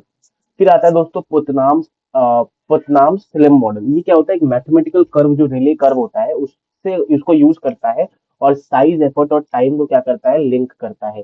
इसमें सी के 1/3 और टी 4/3 होता है। के जो है वो टोटल लाइफ साइकिल एफर्ट होता है, टीडी जो है वो डेवलपमेंट टाइम होता है, और सी के जो है वो टेक्नोलॉजी कांस्टेंट होता है। ठीक है, तो ये फॉर्मूला आप याद रख सकते हो। छोटा सा मॉडल है ये भी हमारा, साइज निकालने के लिए। कोई भी हमारा सॉफ्टवेयर का साइज है, इसमें लाइन ऑफ कोड गिवन हो, वो हम यहाँ से निकाल सकते हैं। देन आता है एल्ब्रिच फंक्शन पॉइंट एनालिसिस। ये जो है एलन एल्ब्रिच ने आईबीएम में 1979 में फंक्शन पॉइंट एनालिसिस के ऊपर उन्होंने अपना जो एस्टिमेशन मॉडल बनाया था, दिया था। इन्होंने 5 फंक्शन के टाइप्स बताए थे, 5 function type, that is called external input, external output, external inquiry, internal logical files और एक्सटर्नल लॉजिक इंटरफेस फाइल्स। ये क्या क्या होती है? एक्सटर्नल इनपुट की अगर मैं बात करूं, user input that changes system data. ऐसा यूजर का इनपुट जो कि सिस्टम के डेटा को चेंज करता हो, चेंज द सिस्टम डेटा, उसको हम बोलते हैं external input. Report, screen, messages to the user, जो कि बेसिकली उसके रिप्लाई में मिलेगा, उसको हम बोलते हैं एक्सटर्नल आउटपुट। अगर इनपुट आउटपुट पेयर जो है वो अपडेट कुछ नहीं हो रहा, बट इनपुट आउटपुट पेयर बस वो चाहिए हो रहा है, तो एक्सटर्नल इंक्वायरीज। अगर लॉजिकल ग्रुपिंग हो रहा है मेंटेन्ड विद द एप्लीकेशन, तो internal logical file. Logic of use by but maintain by other application, तो उसको बोलते हैं हम एक्सटर्नल इंटरफेस फाइल। इसमें क्वेश्चन कैसे करते हैं? न्यूमेरिकल आ सकता है। पहली बात तो आप फॉर्मूला याद रखो यूएफपी का, और फॉर्मूला याद रखो आप वीएएफ का। इससे हम फंक्शन पॉइंट कैलकुलेट करते हैं, यूएफपी इंटू वीएएफ। ठीक है, यूएफपी कैसे निकालते हैं? जैसे मान लो दोस्तों, यहाँ पे आपको दिया होगा 3 टाइप के वेट्स होते हैं, सिंपल, एवरेज एंड कॉम्प्लेक्स। आपको क्वेश्चन में ये वेट्स गिवन होंगे, और आपको दिया होगा ये कि ईआई का सिंपल वेट इतना है, एवरेज इतना, ये इतना। ठीक है, तो आपको मान लो बोला होगा कि 5 या फिर 6 सिंपल सिंपल ईआई, 7 मान लो कि ई क्यू है, ईओ है, और एवरेज है ये, ऐसे करके गिवन होगा। आपको क्या करना है? यूएफपी निकालना है। यूएफपी क्या होता है? 7 है ना, 6 है मान लो सिंपल, अच्छा 6 ईआई है। ईआई जो है वो मैंने 6 ले लिया, और सिंपल बता रहा है तो 3, तो क्या हो गया? 6 × 3 प्लस 7 ईओ बोला है, तो ये ईओ होगा। यहाँ पे कितना एवरेज बोला है, तो यहाँ चले जाऊंगा 5, तो 5 हो गया। और इसका बेसिकली वेट कितना, अच्छा वेट तो मल्टीप्लाई कर दिया, और कितना दिया हुआ है यहाँ पे? 7 दिया हुआ है। तो ये हो गया हमारा। इसको जब आप करोगे तो यूएफपी निकल के आ जाएगा। और जब आप इसको पॉइंट कर दोगे, ये जो एफ के होता है बेसिकली दोस्तों, ये क्या होता है? एफ के बेसिकली हमारा 0 से 5 तक का कोई भी नंबर हो सकता है, जो कि क्वेश्चन में आपको गिवन होगा। तो ये आपको सम करना है, इसके साथ मल्टीप्लाई कर देना है, तो आपका वीएफ आ जाएगा। इन दोनों को आप मल्टीप्लाई करोगे तो आपका फंक्शन पॉइंट कैलकुलेट होकर आ जाएगा। तो ये यूएफपी निकालना समझा दिया, वीएएफ निकालना समझा दिया, और ये हमारा तरीका था। आप इसको निकाल के फंक्शन पॉइंट निकाल सकते हो। What is the advantages of function point? Language independent है, कोई लैंग्वेज अगर नहीं चाहिए हो रहा है, यूजर ओरिएंटेड है, सब्जेक्ट कॉम्प्लेक्स जजमेंट, कॉम्प्लेक्सिटी थोड़ा ज्यादा है, वेट्स जो है वो ओल्ड डेटा से हम डिराइव कर रहे हैं, less suited to the heavy algorithm system, अगर जिसमें ज्यादा एल्गोरिदम या बहुत ही हैवी सिस्टम है एआई वगैरह का, उसमें हम ये वाला फंक्शन पॉइंट एनालिसिस नहीं कर सकते। देन आता है जो ऑब्जेक्ट ओरिएंटेड प्रोग्रामिंग वाले सॉफ्टवेयर होते हैं, उप्स जिसमें लग रहा है, जो कि आधे से ज्यादा आजकल सॉफ्टवेयर में लग रहा है, उसमें कैसे हम अपना एस्टिमेशन करें। उसमें हम दोस्तों नंबर ऑफ क्लासेस की क्लासेस के हिसाब से हम यहाँ पे जो है क्या कर सकते हैं, एस्टिमेशन कर सकते हैं। इंटरफेस टाइप क्या है, जीयूआई, टेक्स्ट, क्लाइंट सर्वर, क्या है वो जीयूआई टाइप, मतलब ग्राफिकल यूजर इंटरफेस, या फिर मतलब इंटरफेस टाइप के हिसाब से हम यहाँ पे कर सकते हैं। सपोर्ट क्लासेस जितने भी हैं, की क्लासेस इनको मल्टीप्लायर से हम यहाँ पे निकाल सकते हैं सपोर्ट क्लासेस, और कंप्यूट करने के बाद हम उसको यहाँ पे कैलकुलेट करके देख सकते हैं। तो आप ये रीडिंग कर सकते हो। तो ये कुछ कुछ तरीके हैं जिससे हमारे पास यहाँ पे ऑब्जेक्ट ओरिएंटेड प्रोग्रामिंग जो सॉफ्टवेयर होते हैं उसको हम एस्टिमेशन कर सकते हैं। सिमिलर केस में हमारे पास यहाँ पे मैंने कुछ और कंसेप्ट लिख रखे हैं जो कि ज्यादा इंपॉर्टेंट नहीं है। अजाइल डेवलपमेंट जो होता है, स्क्रम मॉडल जो होता है, अजाइल रैपिड डेवलपमेंट जो मॉडल होता है, उसको कैसे हम जो है यहाँ पे एस्टिमेट करें, तो यहाँ पे वो भी दिया हुआ है। आप देख सकते हो स्टोरी आइटरेटिव और रिलेटिव होता है, तो स्टोरी पॉइंट हम देख सकते हैं, relative measure of effort, Fibonacci like scale. Story point calculate करते हैं प्लानिंग टीम जो है, मेंबर्स इंडिपेंडेंटली असाइन करते हैं स्टोरी पॉइंट को, जैसे ही हमारा जो भी बेसिकली काम हो रहा है, ठीक है, वो मीट होता है, या फिर जो भी टारगेट है वो मेट होंगे, तो धीरे धीरे करके वो क्या करेंगे, स्टोरी पॉइंट देंगे। तो जितना ज्यादा स्टोरी पॉइंट जो है कंप्लीटेड पर स्प्रिंट आपको पता है स्क्रम मॉडल में स्प्रिंट होता है, वो हर स्प्रिंट पे कितना स्टोरी पॉइंट्स हो रहा है उसको हम वेलोसिटी बोलते हैं। और बेसिकली अगर रिलीज प्लान के लास्ट में हम करते हैं total backlog point, average velocity कितनी थी और कितना अभी बचा हुआ है स्टोरी पॉइंट को कवर करना। वैसे ये वेब इंजीनियरिंग और ये सब का हमारे पास यहाँ पे कंसेप्ट लिखा हुआ है। देन दोस्तों आता है हमारा topic cost benefit analysis. Cost benefit analysis दोस्तों हमें ये डिसाइड करता है कि weather a project is economically viable by comparing. Basically दोस्तों जितना मैं पैसे लगा रहा हूँ, कोई भी कंपनी है वो अगर मान लो ₹10 लगा रही है कोई भी सॉफ्टवेयर प्रोजेक्ट में, क्या वो सॉफ्टवेयर आगे चल के उसको ₹20 देगा? What is the benefit, cost कितना जा रहा है एंड एक्सपेक्टेड बेनिफिट कितना है ऑफ प्रोजेक्ट लाइफ का। Types of cost, development cost हो सकता है, सेटअप कॉस्ट हो सकता है, ऑपरेशनल कॉस्ट हो सकता है। फिर आता है types of benefits, tangible, intangible, direct benefits, indirect benefits. आप इसको रीडिंग डाउन कर सकते हो, इतना इंपॉर्टेंट नहीं है।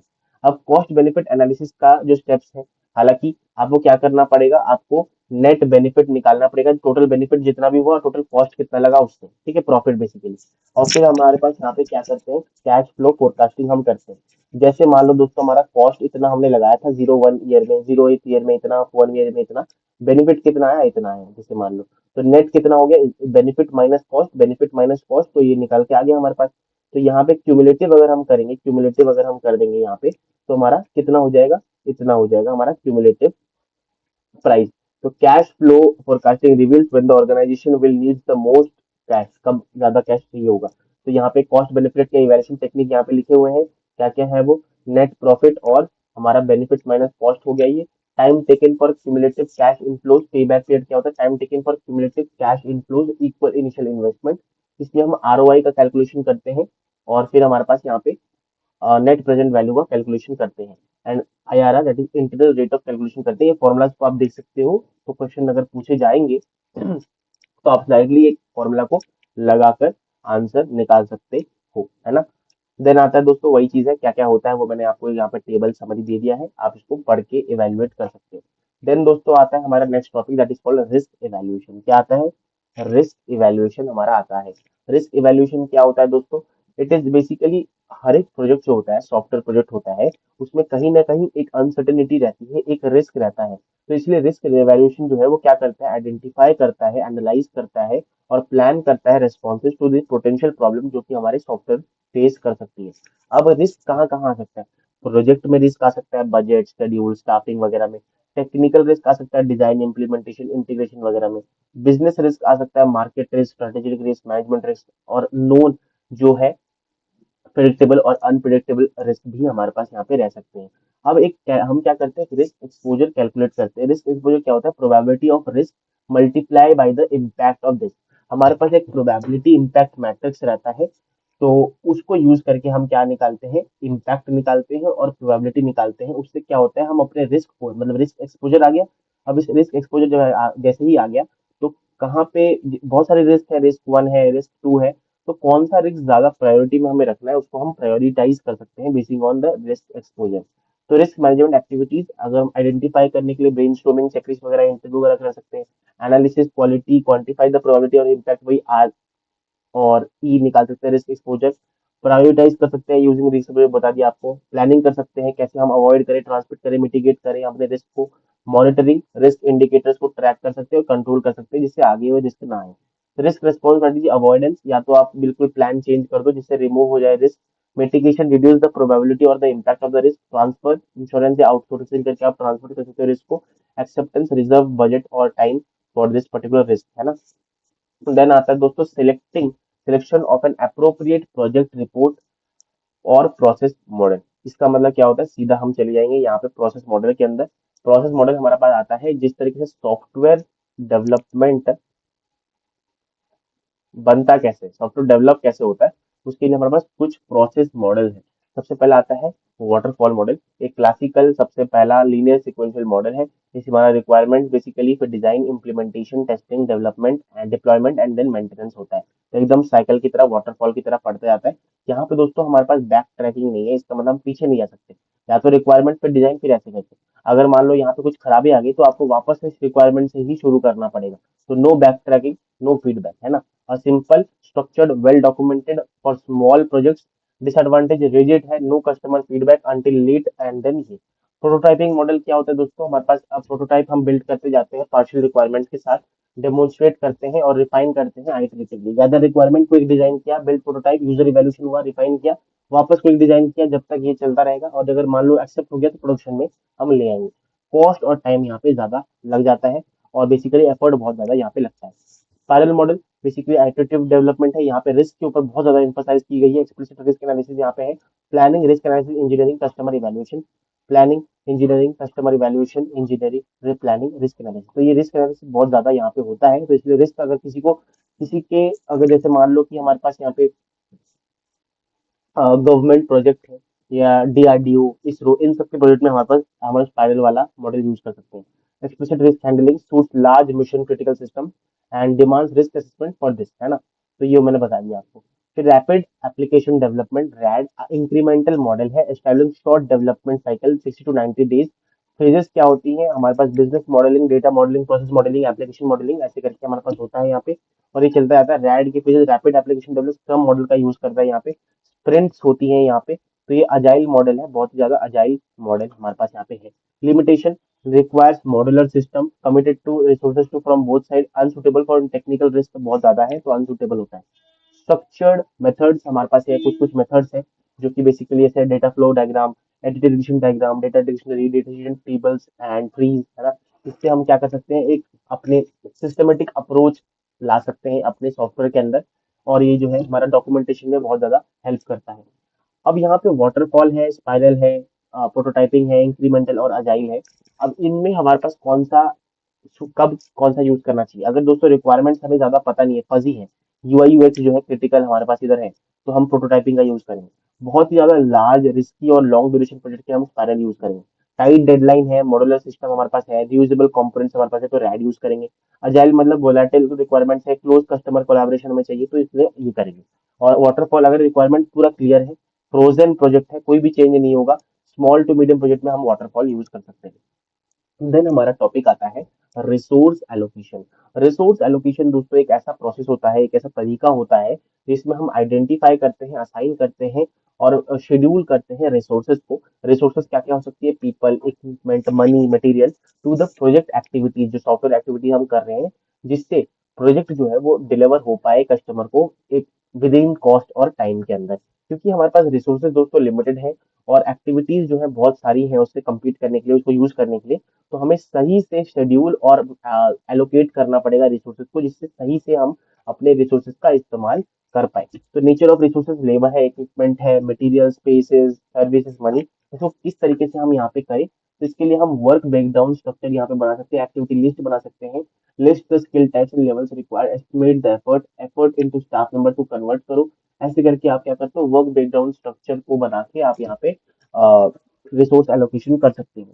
अब विजुअलाइजिंग के लिए आप गैंट चार्ट का इस्तेमाल कर सकते हो, रिसोर्स हिस्टोग्राम का यूज कर सकते हो, बर्न डाउन चार्ट का इस्तेमाल करते हो, स्लिप चार्ट का इस्तेमाल कर सकते हो, अर्न वैल्यू मैनेजमेंट कर सकते हो। ये सारे कुछ कुछ चीजें हैं जो कि आप करके यहाँ पे रिसोर्स एलोकेशन कर सकते हो। तो ये छोटा सा टॉपिक था, रिसोर्स एलोकेशन होता है क्या। इसमें आता है हमारा प्रोजेक्ट, हमारा यहाँ पे आता है एक चीज, जिसमें second guys, project tracking and monitoring. Project tracking क्या होता है? प्रोजेक्ट ट्रैकिंग एंड मॉनिटरिंग एक ऐसा तरीका होता है दोस्तों, जिसमें हम क्या करते हैं, हम एक्चुअल जो परफॉर्मेंस डेटा है उसको कलेक्ट करते हैं कि कितना हमारा सॉफ्टवेयर में परफॉर्मेंस बेसिकली हम कर पा रहे हैं, एंड उसको कंपेयर करते हैं with the plan to detect deviation, है ना। जैसे मान लो कि मैंने यहाँ पे, मैं सिंपल सा एग्जांपल देता हूँ दोस्तों। एक सॉफ्टवेयर है वन, इसको मैंने बनाने का ठाना था, 5 डेज मेरे को लग जाएंगे, है ना। और मेरे को ₹20 मेरे को लग गया फॉर एग्जाम्पल। और अभी जो है मैंने इसको बनाना चालू किया, बनाने के चालू करने के बाद मेरे को अभी 7 दिन हो गया है, ठीक है। और 7 दिन में मेरा ये बन गया है, और मेरे को ₹25 यहाँ पे लगा है। तो यहाँ पे आप देख सकते हो, ₹5 ज्यादा लगा, 2 दिन ज्यादा लगा। तो टाइम और कॉस्ट जो डेविएशन है उसको हमने कैलकुलेट किया, और इसी प्रोसेस को हम क्या बोलते हैं, इस तरीके को, इस प्रोसेस को हम क्या बोलते हैं, प्रोजेक्ट ट्रैकिंग। ठीक है। तो ट्रैकिंग एक्टिविटीज एफर्ट्स शेड्यूल को कलेक्ट करेंगे, कंप्लीट करेंगे, परसेंटेज कितना हुआ है, गैंट चार्ट और ईवीएम इंडिकेटर्स को हम क्या करेंगे, यहाँ पे अपडेट करेंगे। और फिर कम्युनिकेट करेंगे अपने स्टेटस को, जो भी स्टेटस है स्टेक होल्डर्स को जिसने पैसे लगाए हैं। ट्रैकिंग मेथड यहाँ पे लिखे हुए हैं, इतना इंपॉर्टेंट नहीं है। मेन है यहाँ पे दोस्तों हमारे पास, वापस जो नेक्स्ट टॉपिक है that is called status report. क्या होता है, are the primary tracking output for stakeholders. ठीक है। स्टेटस रिपोर्ट एक good brief exception focus data driven report होता है, जिसमें हमारे पास जो भी रिपोर्टिंग पीरियड है और ऑर्डर है वो लिखा है, ओवरऑल स्टेटस क्या है हमारे प्रोजेक्ट का, work accomplish this period, work plan next period, जो भी लिखा है वो सारी चीजें डिटेल में लिखी होती है, एफर्ट एंड कॉस्ट परफॉर्मेंस, की रिस्क एंड इश्यूज, सारी कुछ यहाँ पे लिखा होता है। अब यहाँ पे ईवीएम इंडिकेटर्स फॉर्मूला जो है हमने पहले से पढ़ा था। ईवीएम मतलब हमारे पास अर्न्ड वैल्यू एनालिसिस, है ना, ईवीएम हमने पिछली वीडियो में देखा था, तो आप ये फॉर्मूला वहां से रेफर कर सकते हो। माइलस्टोन एनालिसिस ये क्या होता है दोस्तों, a significant point in the project schedule, typically marketing completion of the major deliverable is gate। इसमें दोस्तों हमारे पास क्या होता है, जैसे हमारे पास फॉर एग्जांपल एक कह सकते हैं कि प्रोग्रेस, प्रोग्रेस ट्रैकिंग होता है ना, प्रोग्रेस। तो हमें माइलस्टोन, फॉर एग्जांपल मैंने 22 तारीख को, 22 ऑफ अप्रैल को मैंने सोचा था कि मैं 1, 2, 3 ये 3 टास्क खत्म करूंगा, है ना। तो ये 3 टास्क क्या मैं खत्म कर पाया, अगर यस तो माइलस्टोन अचीव हुआ, अगर नहीं तो माइलस्टोन अचीव नहीं हुआ। तो provide visible objective progress markers, synchronize multiple सब teams, trigger the customer reviews, enable the schedule slippage detection. तो आप बना के इसको लिख सकते हो। अब इसमें कैसे हम माइलस्टोन एनालिसिस करें, सबसे पहले प्लान्ड और एक्चुअल माइलस्टोन अचीवमेंट डेट्स को आप कंपेयर करो। आप एक स्लिप चार्ट का यूज कर सकते हो, स्लिप चार्ट में एक्चुअल और प्लान का माइलस्टोन का आप देखो, कंप्यूट करो, प्लॉट करो स्लिप चार्ट को, और रिव्यू करो पूरी अच्छी तरीके से, analyse the causes of slip, क्यों स्लिप हुआ वो आप एनालाइज करके यहाँ पे आगे आगे जो है माइलस्टोन को अचीव कर सकते हो। Properties of milestone, smart, specific होना चाहिए, मेजरेबल होना चाहिए, अटेनेबल और रिलेवेंट और टाइम बाउंड होना चाहिए हमारा माइलस्टोन अचीव करने के लिए। ठीक है। देन आता है actual versus estimated analysis of effort and schedule. ये क्या है हमारे पास, this analysis compare what was estimated at a project start with what actually happened. ठीक है। तो एफर्ट वेरिएंस यहाँ पे हम निकालते हैं, EV percentage, that is called actual minus estimated upon में estimated into 100। Actual minus estimated upon में एस्टिमेटेड। शेड्यूल क्या होता है, actual duration minus plan duration upon में प्लान ड्यूरेशन। ठीक है। एक्चुअल हमारा पहला रहता है और प्लान और एस्टिमेट ऐसे रहता है। ठीक है। कॉजेज ऑफ वेरिएंस, अनस्टेबल या changing requirement, under estimation of technical complexity वगैरह वगैरह आप यहाँ पे गो थ्रू कर सकते हो, ज्यादा इंपॉर्टेंट नहीं है। ठीक है। तो ये हो गया हमारा सॉफ्टवेयर क्वालिटी मेजर्स। यहाँ पे शायद ये सॉरी, रियली सॉरी, ये शायद हमने खत्म कर लिया है। फिर भी हम एक बार देख लेते हैं। Quality must be measured, measured to be managed, measures fall into 3 classes: product metrics, process metrics और एक आता है हमारा प्रोजेक्ट मैट्रिक्स। क्या होता है, सॉफ्टवेयर क्वालिटी मेजर्स हमारे पास यहाँ पे सबसे पहले आता है product matrix. Product matrix defect density, defects और के लॉक, हर एक पर के लॉक में, पर 1000 लाइन ऑफ कोड में कितने डिफेक्ट्स हैं, तो डिफेक्ट डेंसिटी कितना है। Defect removal efficiency, DRE, defect found before release and total defect कितने थे। Mean time to be failure, MTTF, mean time to be failures कितना होता है, between two failures. Customer reported defects कितना है, साइक्लोमेट्रिक कॉम्प्लेक्सिटी कितना है, प्रोसेस मैट्रिक्स, एफर्ट्स और शेड्यूल का वेरिएंस कितना है जो हमने पढ़ा अभी। एफर्ट मतलब एक्चुअल, एक्चुअल हमारा क्या था, कॉस्ट, सॉरी, एक्चुअल हमारा, एक्चुअल माइनस एस्टिमेटेड अपॉन में एस्टिमेटेड इंटू 100, और actual duration minus estimated duration upon में एस्टिमेटेड ड्यूरेशन इंटू 100, तो ये हो गया हमारा वेरिएंस, है ना, ये हो गया हमारा वेरिएंस। ठीक है, ओके। ये हो गया plan duration, review effectiveness, rework on effort percentage, है ना, ये सारी चीजें आप यहाँ पे गो थ्रू कर सकते हो। देन आता है प्रोजेक्ट में टीम प्रोडक्टिविटी कितना है, शेड्यूल अडेरेंस, सेटिस्फेक्शन इंडेक्स कितना है, डिफेक्ट रेट। डिफेक्ट रेट क्या होता है, defect rate can be expressed per million lines of source code per function point per unit size. कितना डिफेक्ट रेट है कि बेसिकली डिफेक्ट पर के लॉग, है ना, हर एक 1000 लाइन ऑफ कोड में कितना डिफेक्ट है, या फिर हर एक पर फंक्शन पॉइंट कितना डिफेक्ट है, ये कैलकुलेट हम कर सकते हैं। Next topic we have is called project closure analysis. Project closure analysis दोस्तों क्या होता है, प्रोजेक्ट क्लोजर, पहली बात तो प्रोजेक्ट क्लोजर का मतलब होता है पोस्टमार्टम या फिर पोस्ट प्रोजेक्ट रिव्यू। इसका मतलब जब दोस्तों हमारा पूरा सॉफ्टवेयर प्रोजेक्ट जो है वो बन के तैयार हो जाता है, फॉर्मली पूरा तैयार हो जाता है और हम कस्टमर को डिलीवर कर देते हैं, उसके बाद जो है ऑर्गेनाइजेशनल लर्निंग के लिए और कस्टमर को डिलीवर करने के लिए जो ट्रांजिशन है, वो होता है हमारा प्रोजेक्ट क्लोजर। उसमें प्रोजेक्ट क्लोजर हम क्यों करते हैं, सबसे पहला purpose formal acceptance of delivery, कि हाँ भाई हमने जो भी कस्टमर ने मांगा था, क्लाइंट ने मांगा था, वो हमने क्या किया, डिलीवर किया है। ठीक है, इसके लिए एक फॉर्मल हमारे पास एक्सेप्टेंस करने के लिए हमारा प्रोजेक्ट क्लोजर हम करते हैं।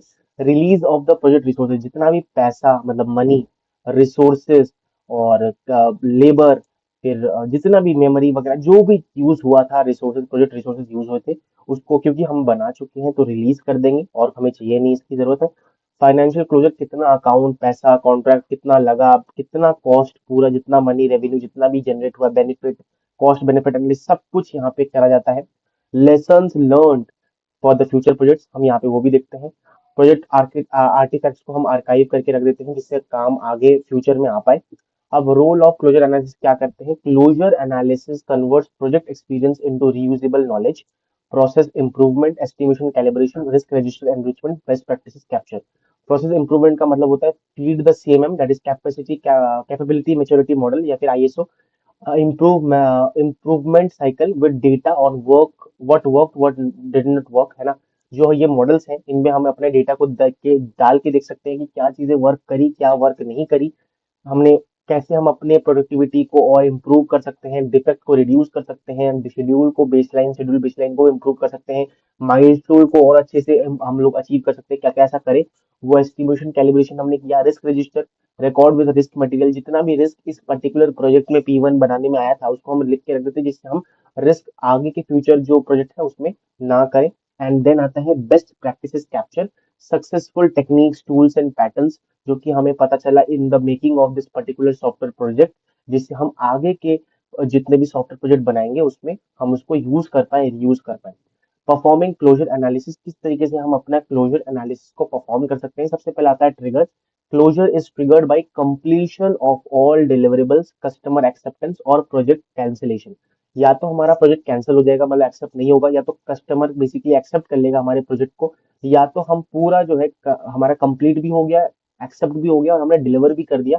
अगर इन तीन चीजों में से कुछ भी होता है, बेसिकली प्रोजेक्ट बन के तैयार हो जाता है, तो हमारा प्रोजेक्ट, सॉरी हाँ यस, क्लोजर एनालिसिस जो है या प्रोजेक्ट क्लोजर जो है वो ट्रिगर होता है। फिर प्रोजेक्ट क्लोजर करने के लिए हम क्या करते हैं, डेटा गैदर करते हैं, final effort, cost, schedule, plan वगैरह वगैरह।